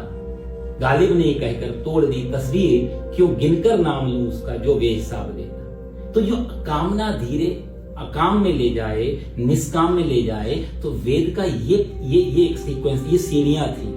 लेकिन हम सिर्फ उस सीढ़ी पे अटके रहे सारा जीवन। तो पहले अपने लिए मांगते थे, फिर अपनों के लिए मांगने लगे, जो परिवार के और लोग, हमारी पूरी इनकी पूरी, लेकिन कभी निष्काम नहीं हुआ। इसलिए भगवान ने यहां पर उस चीज का विरोध किया कि वेद सिर्फ यहीं तक नहीं थे। वेद में लिखा है मंत्रों में, वहां कई लोग प्रश्न करते हैं, वेद में तो नॉन वेज वगैरह मांसाहार की भी परम, वो किस बहाने आप पढ़ो तो सही ऋग्वेद की ऋचाओं, वहां भाषा थी। जो लोग रोज खाते थे उनको छोड़ा। भाई एक आदमी सिगरेट पीता था, गुरुजी के आश्रम में गया, गुरुजी चेला बना लो, पर एक बुरी आदत है, सिगरेट पीता हूं। गुरुजी बोले धूम्रपान तो निषेध है भाई आश्रम में। बोला साहब छोड़ नहीं सकता, बहुत पुरानी आदत पड़ गई है, लेकिन आश्रम में रहूंगा शायद छूट जाए। तो गुरुजी ने सोचा मौका देना चाहिए, बेचारा आया ही है। तो बोला ऐसा कर तुम चल, छोड़ नहीं सकता, कितने पीता? बोला 8-10 पी जाता हूँ। बोला ऐसा कर, फिर तू 2 पिया कर, सुबह और शाम। ठीक है। गुरुजी ने सोचा कि 8-10 से पहले 2 पे लाता हूँ, फिर धीरे धीरे थोड़े दिन बाद बोला अच्छा ऐसा कर, अब मंगलवार को शनिवार को मत पिया कर, बाकी दिन पी लिया कर। ठीक है गुरुजी। फिर धीरे धीरे गुरुजी ने सोचा कि अब तो संडे को मत पिया कर, तो संडे को पी लिया कर, बाकी मंडे टू सैटरडे मत पिया। बोला ठीक है गुरुजी। अब संडे को बेचारा पीने लगा, और पहले छुप छुप के पीता था, आश्रम में कोई देख ना ले। अब खुलेआम पी रहा है, तो दूसरे चेला भी आ गए, क्यों आश्रम में धूम्रपान कर रहा है? बोला तो गुरुजी ने कहा संडे को पिया कर, तो पूछ लो जाकर के। चेला बोले गुरुजी कैसे धूम्रपान के बारे में बात कर सकते? बोला हमारे सामने था, तो संडे को पिया कर। उसने गुरुजी का भाव था, भैया धीरे धीरे हम तुम्हारी ये भी छुड़वा देंगे। अब तुमने गुरुजी की बात को प्रमाणित कर दिया कि बाकी दिन पीने से पाप लगता है, पर संडे को पीने से कोई पाप नहीं, तो खुलेआम पी। वेद में ऐसा कुछ भाव था। तो जो मांसाहार या जो बलि प्रथा के जो भी मंत्र आते थे, वो इस तरीके से थे कि जिन लोगों को कोई पाप पुण्य नहीं लगता था, शरीर को लाल बनाने के लिए, अपने आप को सब कुछ, ये सब दूसरों को जो हत्या कर देते थे, उनके लिए वेद में इस तरीके के कुछ नियम बनाए गए कि चलो कोई विशेष आयोजन हो तो आप परमात्मा की प्रॉपर्टी, उनकी चीज मान समर्पित भावना से, और इस तरीके से आप। लेकिन वो बहुत पॉजिटिव में था कि शायद एक दिन ऐसा करते करते ये भी छूट जाए, लेकिन उसको उन्होंने अपने हिसाब से अपने वेद में लिखा। इसलिए भगवान ने उसका भी अर्जुन से कह दिया निर्द्वंद्व नित्य सस्तो, तो यहां बोलते तावान सर्वेषु वेदेषु, तू सबको इन सबको छोड़ और ब्राह्मण से विजानता, ये जो कहा गया है। आगे भगवान एक श्लोक और ले लेंगे, टाइम हो रहा है, 7 बज रहे। कर्मण्येवाधिकारस्ते मा फलेषु कदाचन मा कर्मफलहेतुर्भूः मा ते संगोस्त्वकर्मणि। संगोस्तु कर्मणि। सो भगवान कहते हैं कर्मण्ये वाधिकारस्ते। ये श्लोक तो काफी फेमस है, सभी लोग जानते हैं इस श्लोक को, और बहुत सिंपल, इसका कोई बहुत ज्यादा लंबी चौड़ी सिंपल सी व्याख्या भी है। चार चरण हम लोग करते हैं। कर्मण्ये वाधिकारस्ते, कर्म में वा ही, वा जो शब्द लगाते ओनली, कर्म में ही अधिकार है, इससे ज्यादा नहीं। कर्म में ही तेरा अधिकार है। मां फलेषु कदाचना, 2 शब्द भगवान देते, मां माने नहीं, फलेषु मतलब फल में, कदाचना माने कभी भी, फल में तुम्हारा अधिकार कभी भी नहीं है मां। अच्छा एक चीज यहां और देखो, कर्मण्ये वा, कर्म शब्द एक वचन है, सिंगुलर है, और फलेषु प्लूरल है, ये एक फल। तो कर्म का फल एक आना, तो यहां इसलिए वो कहते हैं क्योंकि हम लोग एक कर्म के मामले में कई चीजें चाहते हैं। हम कभी भी देखो कि कर्म तो एक होगा और उसके मल्टीपल फायदे हमारे पास, हम ऐसा काम जैसे अनुष्ठान भी कर रहे हो तो कहेंगे ये भी हो जाए, ये भी हो जाए, ये भी हो जाए, ये भी, सब कुछ, क्योंकि हम भगवान जी की पूजा कर रहे हैं। इसलिए भगवान ने पहले कह दिया मां फलेषु, बहुवचन यहाँ रखा है, मां फलेषु कदाचन। अर्जुन फल में तेरा अधिकार कभी भी नहीं है। मां कर्म फल हेतुर्भू, इसलिए कर्म फल की इच्छा बिल्कुल मत रख अपने मन में। और चौथा, माते संगोस्तु कर्मणि, और तू अकर्म में भी मत जा, मतलब बिल्कुल कर्म छोड़ दे, ऐसा भी मत कर। कितना अच्छा ये भाव, ये श्लोक जो है, यदि आप गीता पढ़ेंगे बाल गंगाधर तिलक की, तो तिलक की गीता है, उसका नाम गीता रहस्य। जेल में जब डाल दिया था ना, तो उन्होंने उस समय लिखी थी वो गीता। उन्होंने इसी 10 श्लोक में, जिसमें एक पहला श्लोक है, इसी श्लोक को आधार बनाया, क्योंकि शुद्ध कर्मयोगी थे तिलक, तो उनकी गीता रहस्य में लगभग सारी बातें कर्म में उलझी। तो उनका ये आधार श्लोक है, ये पहला बेस है उनकी गीता रहस्य का, आप देखेंगे तिलक का। तो खैर, तो इसमें 4 सूत्र हैं मेन तरीके से। कर्मण्ये वाधिकारस्ते, कर्म में ही तेरा अधिकार है, कर्म ओनली, कर्म करने में ही तो स्वतंत्र है। मां फलेषु कदाचना, फल में कभी भी नहीं है।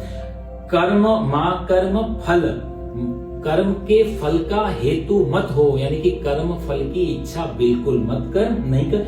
और जब इतना ही प्रॉब्लम है, मान लिया कोई कहे कि तुम सिर्फ कर्म ही कर सकते हो, फल की इच्छा भी नहीं कर सकते, और फल में तुम्हारा कोई अधिकार भी नहीं है, तो आदमी नॉर्मल ये सोचेगा फिर इतनी झंझट से है तो मैं कर्म ही क्यों करूं, सब छोड़ देते। जब कर्म का फल के भी बारे में नहीं सोच सकता हूं, फल मेरे हाथ में है भी नहीं, तो मैं कर्म की शुरुआत ही क्यों करूं। इसलिए भगवान अंतिम लाइन बड़ी सुंदर कहते हैं, इसलिए लेकिन फिर भी अर्जुन, माते संगोस्तु कर्मणि, तू अकर्म में मत जा, कर्म को छोड़ भी नहीं सकता, कर्म तो तुझे करना पड़ेगा फिर भी। नहीं तो अर्जुन भाग जाता ना कि कर्म का फल क्या है, कर्म में, तो अर्जुन कहता फिर मैं युद्ध में क्यों लगा रहे, मैं भाग। इसे नहीं, युद्ध तो तुझे करना पड़ेगा, लेकिन युद्ध का परिणाम क्या आएगा इसके बारे में सोचना पाप है। युद्ध का परिणाम तेरे हिसाब से होगा, ये भी सोचना पाप है, क्योंकि फल को तुम फ्रंट पे रख के कर्म करोगे तब भी गड़बड़ हो जाए। होता क्या है कि कई बार कर्म फल की आशा में जो कर्म की एनर्जी है वो कम हो जाती है। इसको बोलते हैं शास्त्रों में फलाकांक्षी मन कर्म करने में स्लो हो जाता है। वो शक्ति कर्म के फल में इतनी लग जाती है कि कर्म करने में वो पूर्णता नहीं आ पाती जो फल के चाहने से आने। इसलिए बोलते हैं फल की इच्छा यदि छोड़ दी जाए, शुद्ध रूप से कर्म किया जाए तो कर्म ज्यादा अच्छी तरह हो पाएगा। इसलिए ये बहुत सुंदर श्लोक है कि कर्मण्येवाधिकारस्ते, कर्म करने का जो तेरा अधिकार है। अब इसको थोड़ा सा समझ लें, क्यों भगवान अर्जुन से ऐसा कह रहे हैं। साहब जितने भी 84 लाख योनियां है, राइट, 83,99,999 योनियों के बाद ये शरीर मिला है मनुष्य का। यही एक ऐसा शरीर है जिसमें नया कर्म कर सकते हैं, बाकी किसी भी शरीर में कर्म नहीं कर सकते नया। दो उनमें सिद्ध प्रारब्ध भोगना होता है। जो किया है उसको चाहे वो देवता हो चाहे वो पशु पक्षी जो भी है, दोनों तरह देवता भी भोग ही रहे हैं। वहां लिखा है, अभी श्लोक में आएगा आगे, भगवान कहेंगे कि तेतम भुक्त्वा स्वर्ग लोकम विशालम क्षीणे पुण्य मर्त लोकम विशंति। जैसे तुम्हारा पुण्य का कोटा खत्म हुआ, क्षीणे पुण्य मर्त लोकम फेंक दिया जाता है संसार में वापस। इसलिए देवता भी परेशान रहते हैं, बच्चा आप तो हमारा खत्म हो रहा है पुण्य का कर जाने वाले संसार, तो देवताओं को भी आना पड़ता है दुनिया में। तो ये दोनों जो मनुष्य के इधर और इधर, चाहे उच्च योनि हो चाहे नीच योनि हो, ये दोनों ही सिर्फ भोग योनि मानी जाती है। इनमें नया कर्म फलित नहीं कर सकते। कोई गाय चाहे या भैंस चाहे कि माला जपने, थोड़ी कैसे जपेगी, दान करने कैसे करेगी, कोई शुभ काम करे, नहीं कर सकते वो। इसलिए शेर यदि हिंसा भी करता है, मान लिया आपको कोई बैल आके मार गया, तो आप कहां रिपोर्ट लिखाओगे कि साहब इस बैल ने मारा, इसको सजा होनी चाहिए? कोई कुछ बात ही नहीं। एक आदमी नाव में बैठा हुआ था, दूसरी नाव साथ साथ चल रही। इस नाव वाली ने ये नाव जो चल रही थी, इसके पास एक बगल में पेड़ का बड़ा सा एक डंडा उस नदी में बहता हुआ जा रहा है। वो डंडा जो था वो लक्कड़ इस नाव से टकराया। इस टकराए तो पलटते पलटते बची नाव, और पलटते पलटते बची तो और थोड़ी वो टूट भी गई। तो इस आदमी ने अपनी नाव को बचा दूसरी तरफ दिशा मोड़ दी, उधर से निकाल के ले जा रहा। सामने ही संत महात्मा एक बैठे हैं दूसरी नाव में, वो नाव आके इससे टकराई थोड़ी सी, इस नाव वाले ने इसको गालियां देना शुरू कर दी। तो महाराज जी ने उससे कहा कि भैया अभी थोड़ी देर पहले तुम्हारी नाव से इतना बड़ा पेड़ टकराया, तुमने उसको तो बिल्कुल गालियां नहीं दी, और इस इंसान की नाव टकरा गई तो तुम इसको गाली दे रहे, क्यों? तो महाराज बोला वो तो पेड़ है, ये तो इंसान है। तो बोला तुम कैसे इंसान हो, पेड़ को माफ कर देते हो, इंसान को नहीं कर पाते? तो भाव यही है कि कर्मण्येवाधिकारस्ते, इस शरीर जो मनुष्य का शरीर है, इसमें नया कर्म करने की क्षमता है। दो चीजें इसमें और होती हैं, एक तो नया कर्म करने का मौका, अपॉर्चुनिटी, और दूसरा प्रारब्ध जो हम भोग रहे हैं वो ये दोनों पैरेलल चलते हैं। तो जो आज हम भोग रहे हैं अच्छा या बुरा, ये प्रारब्ध का परिणाम है। तो ये प्रारब्ध, और उस प्रारब्ध के परिणाम को भोगते हुए पैरेलल ही उसी समय नया कर्म करने की स्वतंत्रता है हम दोनों हमको। तो ये दो चीजें चलती जो कि मनुष्य के अलावा किसी भी योनि में नहीं मिलेगी आपको। उस प्रारब्ध को भोगते भोगते, भाई एक बीमारी आई है, उस बीमारी से बाहर निकलने के रास्ते हैं आपके पास, आप निकाल सकते हो। यदि आप फंसे हो यहाँ पे तो इससे आप निकल, इसी शरीर से यदि संसार में फंसे हो, इसी शरीर से आप मुक्ति भी। ताला जिस चाबी से लगता है उसी चाबी से तो खोला जा सकता है। दो चाबी थोड़ा होती है, एक ताले को खोलने की अलग, बंद करने की अलग। जो सीढ़ी हमको ऊपर लेके जाती है वही सीढ़ी नीचे लेके आती है, जो लिफ्ट हमको ऊपर ले जाए वही लिफ्ट नीचे ले। तो इस शरीर से ही हम यदि पशु में जाते हैं, इसी शरीर से हम देव योनि में जाते हैं, तो मजे की बात है इसी शरीर से मुक्ति प्राप्त कर सकते हैं। ये चाबी है, ये पुल है। इस पुल से या तो आप देव योनि की तरफ ऊपर निकल जाओ, मनुष्य और पशु योनि नीचे गिर जाओ, या उससे मुक्त हो जाओ। इसलिए भगवान ये बहुत सुंदर श्लोक कि बड़े भाग, और इसकी बहुत जगह स्वामी तुलसीदास जी ने भागवत में दुर्लभो मानसो देहो देही नाम क्षण भंगुरा, व्यास जी कहते हैं सुखदेव जी परीक्षित से, दुर्लभो मानसो देहो, ये शरीर बहुत दुर्लभ है परीक्षित, इतनी आसानी से मिलता नहीं है, वो तो मिल गया इसलिए पता नहीं चलता। दुर्लभो मानसो देहो देही नाम क्षण भंगुरा, एक तो बड़ी मुश्किल से मिलता है, ऊपर से देही नाम क्षण भंगुर है, इसका कुछ भी गारंटी पता नहीं है। कोई इस दुनिया में ये नहीं कह सकता मैं कल सुबह तक 100% जीवित रहूंगा, कोई भी नहीं। बाकी हर चीज की आप गारंटी ले सकते हैं। एक बच्चा ये मान के होप में जीता है कि कल को मैं जवान होऊंगा, एक जवान एक होप में जीता है मैं वृद्ध होऊंगा। वृद्ध के पास क्या होप बची सिवाय मरने की? लेकिन ये कभी नहीं हो सकता कि बच्चा ये सोचे मैं जीवित रहूंगा, एक जवान हो ही जाऊंगा, ये जरूरी नहीं। ये जवान ये सोचे मैं बुढ़ा हो ही जाऊंगा, वो भी जरूरी नहीं। इस चीज में एक ही असंभावना है कि हम कल के हमारे पास कुछ भी ऐसा गारंटी मामला नहीं। किसी भी चीज की, हर चीज की गारंटी ले सकते हैं। हमारे महाराज जी बड़ी सुंदर बात तरीके से इस बात को बताते थे। वो कहते थे कि कहीं किसी राष्ट्रपति भवन में जाओ तो लिखा होता है बोर्ड में यहाँ फूल तोड़ना मना है, कहीं लिखा यहाँ गंदगी करना मना है, यहाँ आना मना है, यहाँ जाना मना है, अलग अलग बोर्ड नहीं लिखे होते हैं सूचना के। मतलब पूरी दुनिया में आप कहीं भी चले जाओ ऐसा बोर्ड आपको नहीं मिलेगा जहाँ लिखा हो यहाँ मरना मना है। कभी भी कहीं भी हो सकती है। तो दुर्लभो मानसो देहो देही नाम क्षण भंगुर है। इसके लिए ज्यादा सोच के लंबी प्लानिंग करके नहीं बैठ सकते।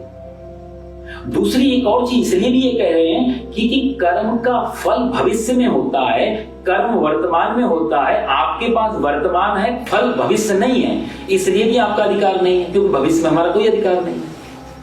हमारा अधिकार आज में अभी में है, इसी समय जो कर पाए।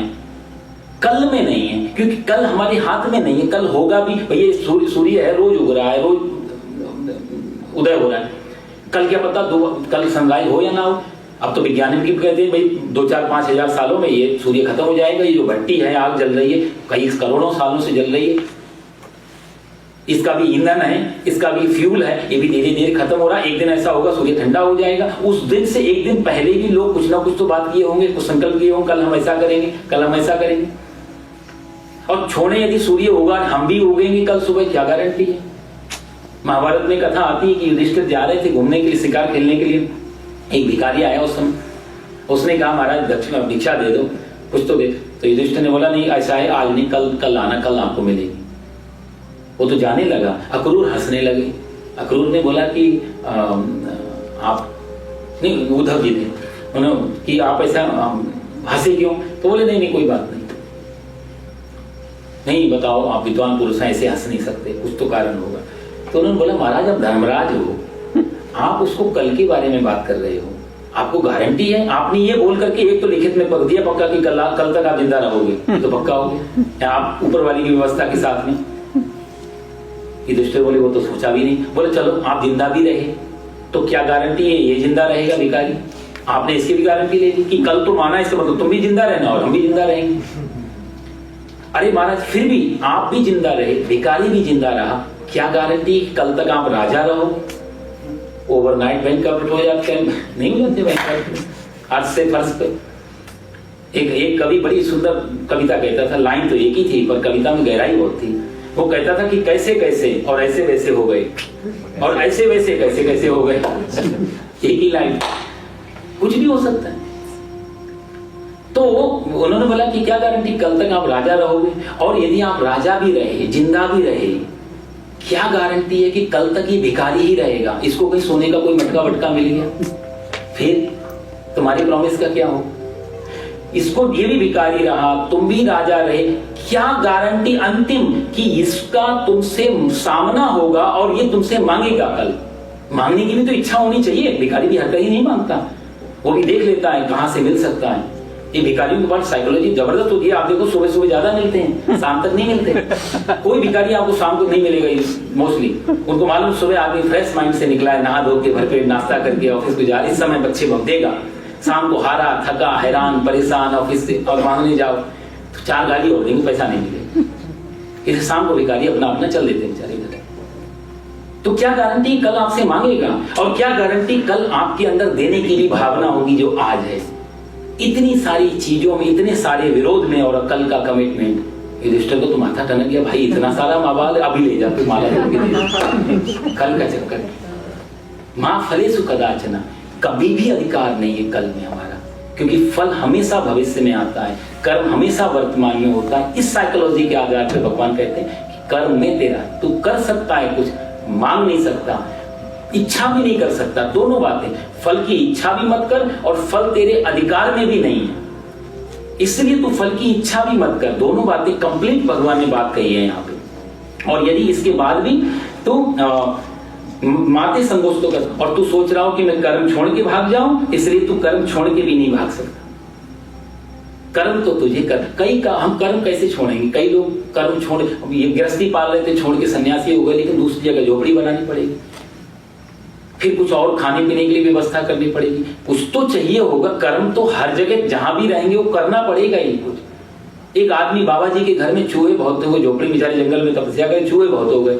लोग आए, लोग बोले महाराज जी कोई परेशानी। महाराज जी बोले पता है बहुत चूहे हो गए यहाँ पे, कुछ भी रखता हूँ माला वाला सब खा जाते हैं। लोगों ने कहा महाराज जी एक काम करो, ये चूहे की सबसे अच्छी एक ही दवाई है, एक बिल्ली पाल लो, चूहे का सारा कलेश खत्म। बोला अच्छा वो तो बढ़िया, ले आओ भैया। गांव से बिल्ली पकड़ के जा झोपड़ी में छोड़ गया। अब बिल्ली आ गई तो बिल्ली जो है वो चूहे को जहां देखे चूहे को खाने के खत्म करे। महाराज जी बोले तो बहुत अच्छा समाधान मिल गया। अब शाम को बेचारी बिल्ली म्याऊं म्याऊं करे, सोने नहीं दे। तो बाबा जी ने पूछा लोगों से, भैया ये म्याऊं म्याऊं क्यों कर रही है? बोला महाराज इसको भूख लगी है। बोला फिर? बोला इसको दूध लेके आओ। अब दूध के लिए बोला आप गाँव में आओ, रोज इसके लिए दूध मांग के ले जाओ। अब महाराज जी बेचारे गाँव में जाए, उसके लिए पहले अपनी भिक्षा लेते थे सिर्फ अकेले, अब बिल्ली के लिए दूध भी दे दो। तो महाराज जी बोले इससे तो बड़ा टाइम खराब होता है, अपनी भिक्षा का और फिर बिल्ली की भिक्षा, दो पे भिक्षा, मेरे को दो तरीके भिखारी बना दिया। बोला महाराज फिर ऐसा करो, रोज रोज भिक्षा लेने आते हो, टाइम खराब, गाय पाल लो तो दूध भी मिलेगा और आराम से बिल्ली जो है गाय दूध देगी, दूध से बिल्ली का गुजारा होगा और बिल्ली चूहे को खाएगी, आप सावधानी से रहोगे। अब बेचारों को गाय दे दी। अब गाय दे दी तो गाय जो है लेकर गया बड़े को, शाम तक गाय भी वहां वहां करने। बोले ये क्यों चिल्लाए? बोले को घास चाहिए। तो महाराज जी बोले घास लेने बोला, इसलिए एक महिला भी रख लो जो अपना घास वास भी लाएगी, इसको खिलाएगी, दूध निकालेगी आपका, और ये दूध निकालेगी तो बिल्ली को पिलाएगी, बिल्ली चूहे को खाएगी, तुम्हारी समस्या समझ। अब जैसे ही महिला आश्रम में आई, अब तुरंत महाराज जी आप जानते फिर क्या होता है, एक महिला, सारा मामला वहीं से गड़बड़ हो गया। तो कहने का मतलब से गृहस्थी पे चालू हो गई। तो कहने का मतलब यह है कि कर्मण्यवादी कारस्ते, अकर्म में जाया नहीं जा सकता। कहीं भी जाएंगे कर्म छोड़ के नहीं भाग सकते, कर्म तो करना पड़ेगा इस संसार में। कुछ कर्म ऑटोमेटिक ऑटोमोड पे पड़े हुए हैं, सांस है ये भी कर्म है, पलक चल रही है ये भी तो कर्म है, ब्लड सर्कुलेशन चल, पूरा विराट शक्ति कर्म कर रही है, पूरा संसार कर्म, पूरा दुनिया कर्म, भगवान कर्म कर रहा है। यदि भगवान ही तो है सब कुछ जो कर्म हो रहा है, यदि विराट भी कर्म कर रहा है तो हम उसके छोटे से पार्ट के अकर्म में कैसे जा सकते हैं?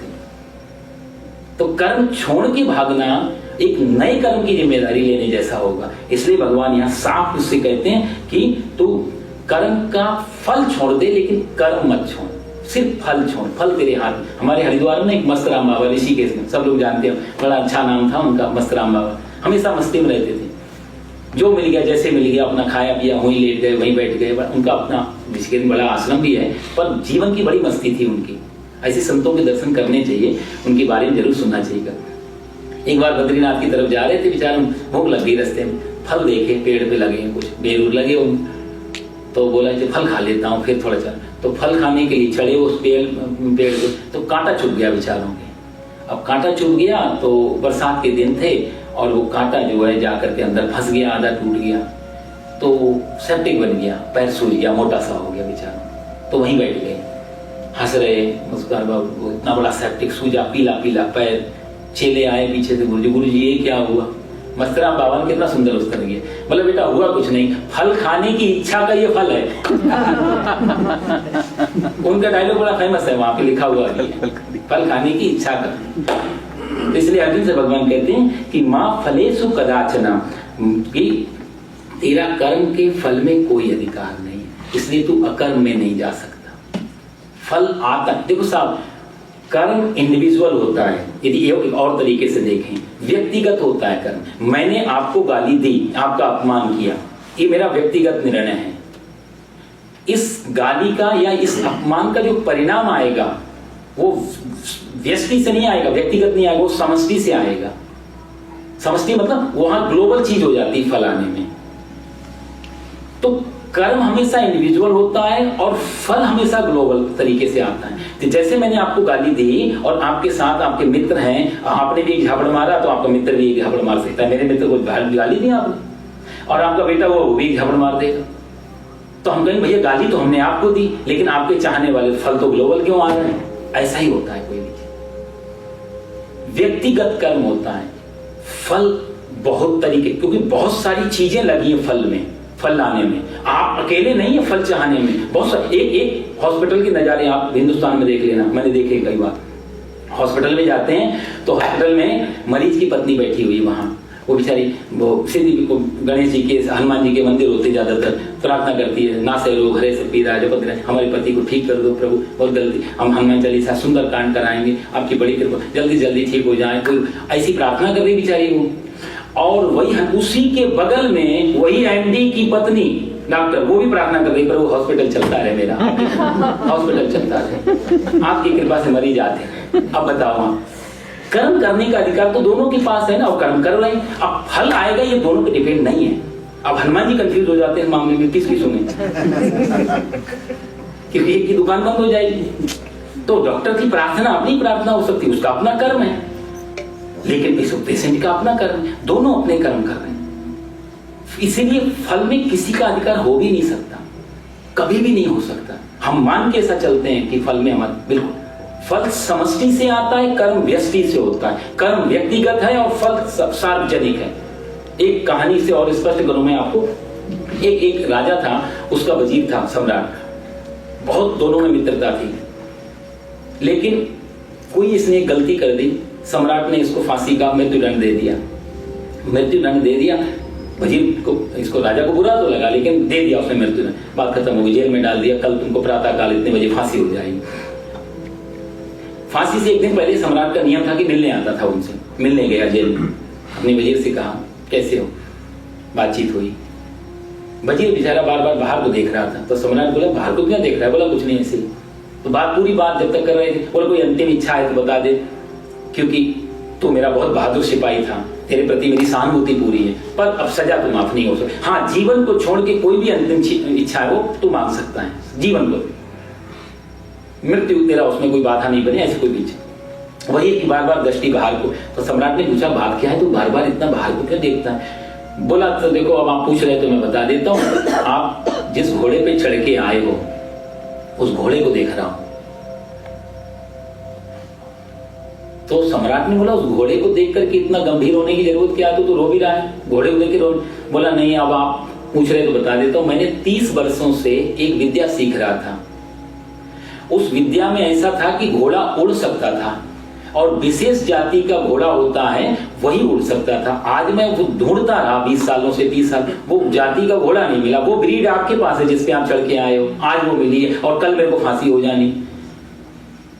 तो इसलिए लगता है वो विद्या मेरी पूरी बेकार चली गई। सम्राट को लालच पकड़ा, घोड़ा उड़ रही।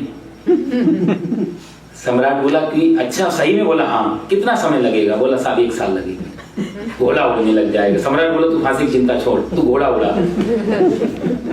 और सुन, यदि घोड़ा उड़ गया आधा राज्य तू ले लेना, नहीं उड़ा तो फांसी पक्की फिर से। वजीर को सब सामान छोड़ दिया। अब घर में पत्नी रो रही, बच्चे रो रहे, कल उनको फांसी होनी। वजीर को देखा दरवाजे पे, तो पत्नी एकदम शॉक हो गई, अरे तुम घोड़े पे चढ़ के जेल तोड़ के आगे? बोला नहीं, सम्राट ने खुद छोड़ा है। क्यों? सारी घटना बताई। अब पत्नी और ज्यादा जोर से रोने लगी कि मैं जानती हूँ तुम्हारी, जहां तक कि तुमको कोई ऐसी विद्या नहीं आती, तुम काहे को चक्कर झूठ बोले। अभी तुमने हमारे दुख को तो 1 साल लंबा खींच दिया, कल खत्म हो जाता, अब तो साल भर होगी। तो लेकिन ये तो क्यों ऐसा? वजीर बोला कि 1 साल बहुत लंबा होता है, कुछ गारंटी नहीं कल क्या हो जाए, तो छोड़। और हुआ भी ऐसा, कहानी है कि 1 साल पूरा होते होते ना वो घोड़ा बचा, ना वो राजा बचा, और ना मजे की बात ही वजीर बचा। तीनों के दोनों नेचुरल डेथ में तीनों की मृत्यु हो गई। मां कर्म फल हेतु माते संगोस्तु कर्मणि। इसमें कर्म में ही हमारा अधिकार है, कर्म फल में बिल्कुल नहीं है। इसलिए कर्म के फल को मां कर्म फल हेतु, कर्म के फल को छोड़कर तो कर्म को कर। अधिकार का भी मतलब देखो यहाँ पर है, अधिकार के 2 अर्थ होते हैं। एक अधिकार का मतलब होता है राइट, जो हमारा, जैसे हम राइट टू नो, जिसको हम कर सकते हैं। जैसे कार है, कार को खरीदने का आपके पास पैसा है तो आप कार खरीद सकते हो, आपका अधिकार है, कार की चाबी आपको आ गई। लेकिन कार के मालिक आप होने का मतलब ये नहीं कि आप कार को चला सकते हैं, उसके लिए दूसरा अधिकार चाहिए, लाइसेंस। फ्लाइट आप चॉपर खरीद ले, प्लेन खरीद लें, वो बात अलग है, पर फ्लाइट को आप मेरे पैसे से मैंने खरीदी है तो मैं उड़ा सकता हूँ वाई लॉ, बिना किसी लाइसेंस के, बिना किसी उसके, तो फिर वो अधिकार नहीं। तो ये 2 अधिकार हैं इस तरीके से कि आपके पास एक अधिकार है, आप ये कर सकते हो, पर दूसरा अधिकार जरूरी नहीं कि वो आपके पास। तो यहाँ भगवान जो कहते हैं वो पहले अधिकार कि कर्म करने में ही तेरा अधिकार है, सिर्फ वो तेरा राइट्स भी है, और वही तेरा स्वाभाविक रूप से राइट है, वो नेचुरल राइट है, उतना ही। क्योंकि तू उसके बिना तू उस कर्म का डर के मारे कर्म फल नहीं आ रहा है, या सब इसका कुछ भी हो सकता है, इसलिए मैं कर्म, वो भी तू करने, इसमें कुछ चॉइस नहीं है, चॉइसलेसनेस जहां पर है, उस भगवान को, उस अधिकार की भगवान बात कर रहे हैं कि वहां तेरा अधिकार है, इसलिए तुझे अधिकार के रूप से वो करना ही चाहिए कर्म। तो छोड़ने का अधिकार तुझे नहीं। इसलिए तीनों जो पाद है इसके कि कर्मण्येवाधिकारस्ते मां फलेषु कदाचन मां कर्म हे फल हेतु, तीनों में ही तीनों के जो कंडीशंस हैं, तीनों शर्तों को छोड़कर तुझे कर्म करने चाहिए, तेरा वहीं तक ही अधिकार है। बड़े सुंदर ये श्लोक है। और टाइम हो गया है, क्योंकि आज बताया कि स्नो वगैरह का कुछ चक्कर है, तो बहुत लंबा नहीं खींचेंगे। अगली क्लास में फिर से थोड़ा सा ये देख सकते हैं, लेकिन बहुत अच्छा है। ये कुछ ऐसे हैं कि जैसे कर्म योग जो भगवान शुरू सांख्य योग भगवान में बोले ना, तो यहाँ से टर्न ले रहे हैं कर्म योग की तरफ, क्योंकि सांख्य अर्जुन पे बेकार चला गया। भगवान ने बहुत अच्छी बहुत हाई लेवल की बात की थी, लेकिन देखा बेकार हो गया, अर्जुन समझ नहीं पाया, तो भगवान एक एक सीढ़ी नीचे उतार रहे हैं। अब यहाँ से भगवान कर्म योग की भूमिका तैयार कर रहे हैं, तो तीसरा अध्याय, चौथा अध्याय, पांचवा, ये सब कर्मयोग की तरफ जाएंगे। इसलिए भूमिका बननी स्टार्ट हो गई। तीसरे अध्याय में बिल्कुल खुले रूप से भगवान बात करने लगे, कर्म क्या है, अकर्म क्या है, विकर्म क्या है। सब कर्मों के भी अपने अपने टाइप हैं जो हम करते हैं, वो सिर्फ क्या वो अकर्म है या विकर्म है, सत्कर्म है, क्या वो बहुत सारी उनकी फिलॉसफी भगवान बताएंगे कर्म की। बड़े सुंदर अध्याय होंगे। तो अगले संडे को इसी श्लोक को थोड़ा सा लेते हुए फिर हम आगे बढ़ेंगे। 47 हो गए, 48 से अगले बार में। सर्वे भवन्तु सुखिनः, सर्वे सन्तु निरामयाः, सर्वे भद्राणि पश्यन्तु, मा कश्चित् दुःख भाग् भवेत्। ओम शांति शांति सुशांतिर्भवतु। बोलो सच्चिदानंद भगवान की जय, गीता माता की जय। परित्राण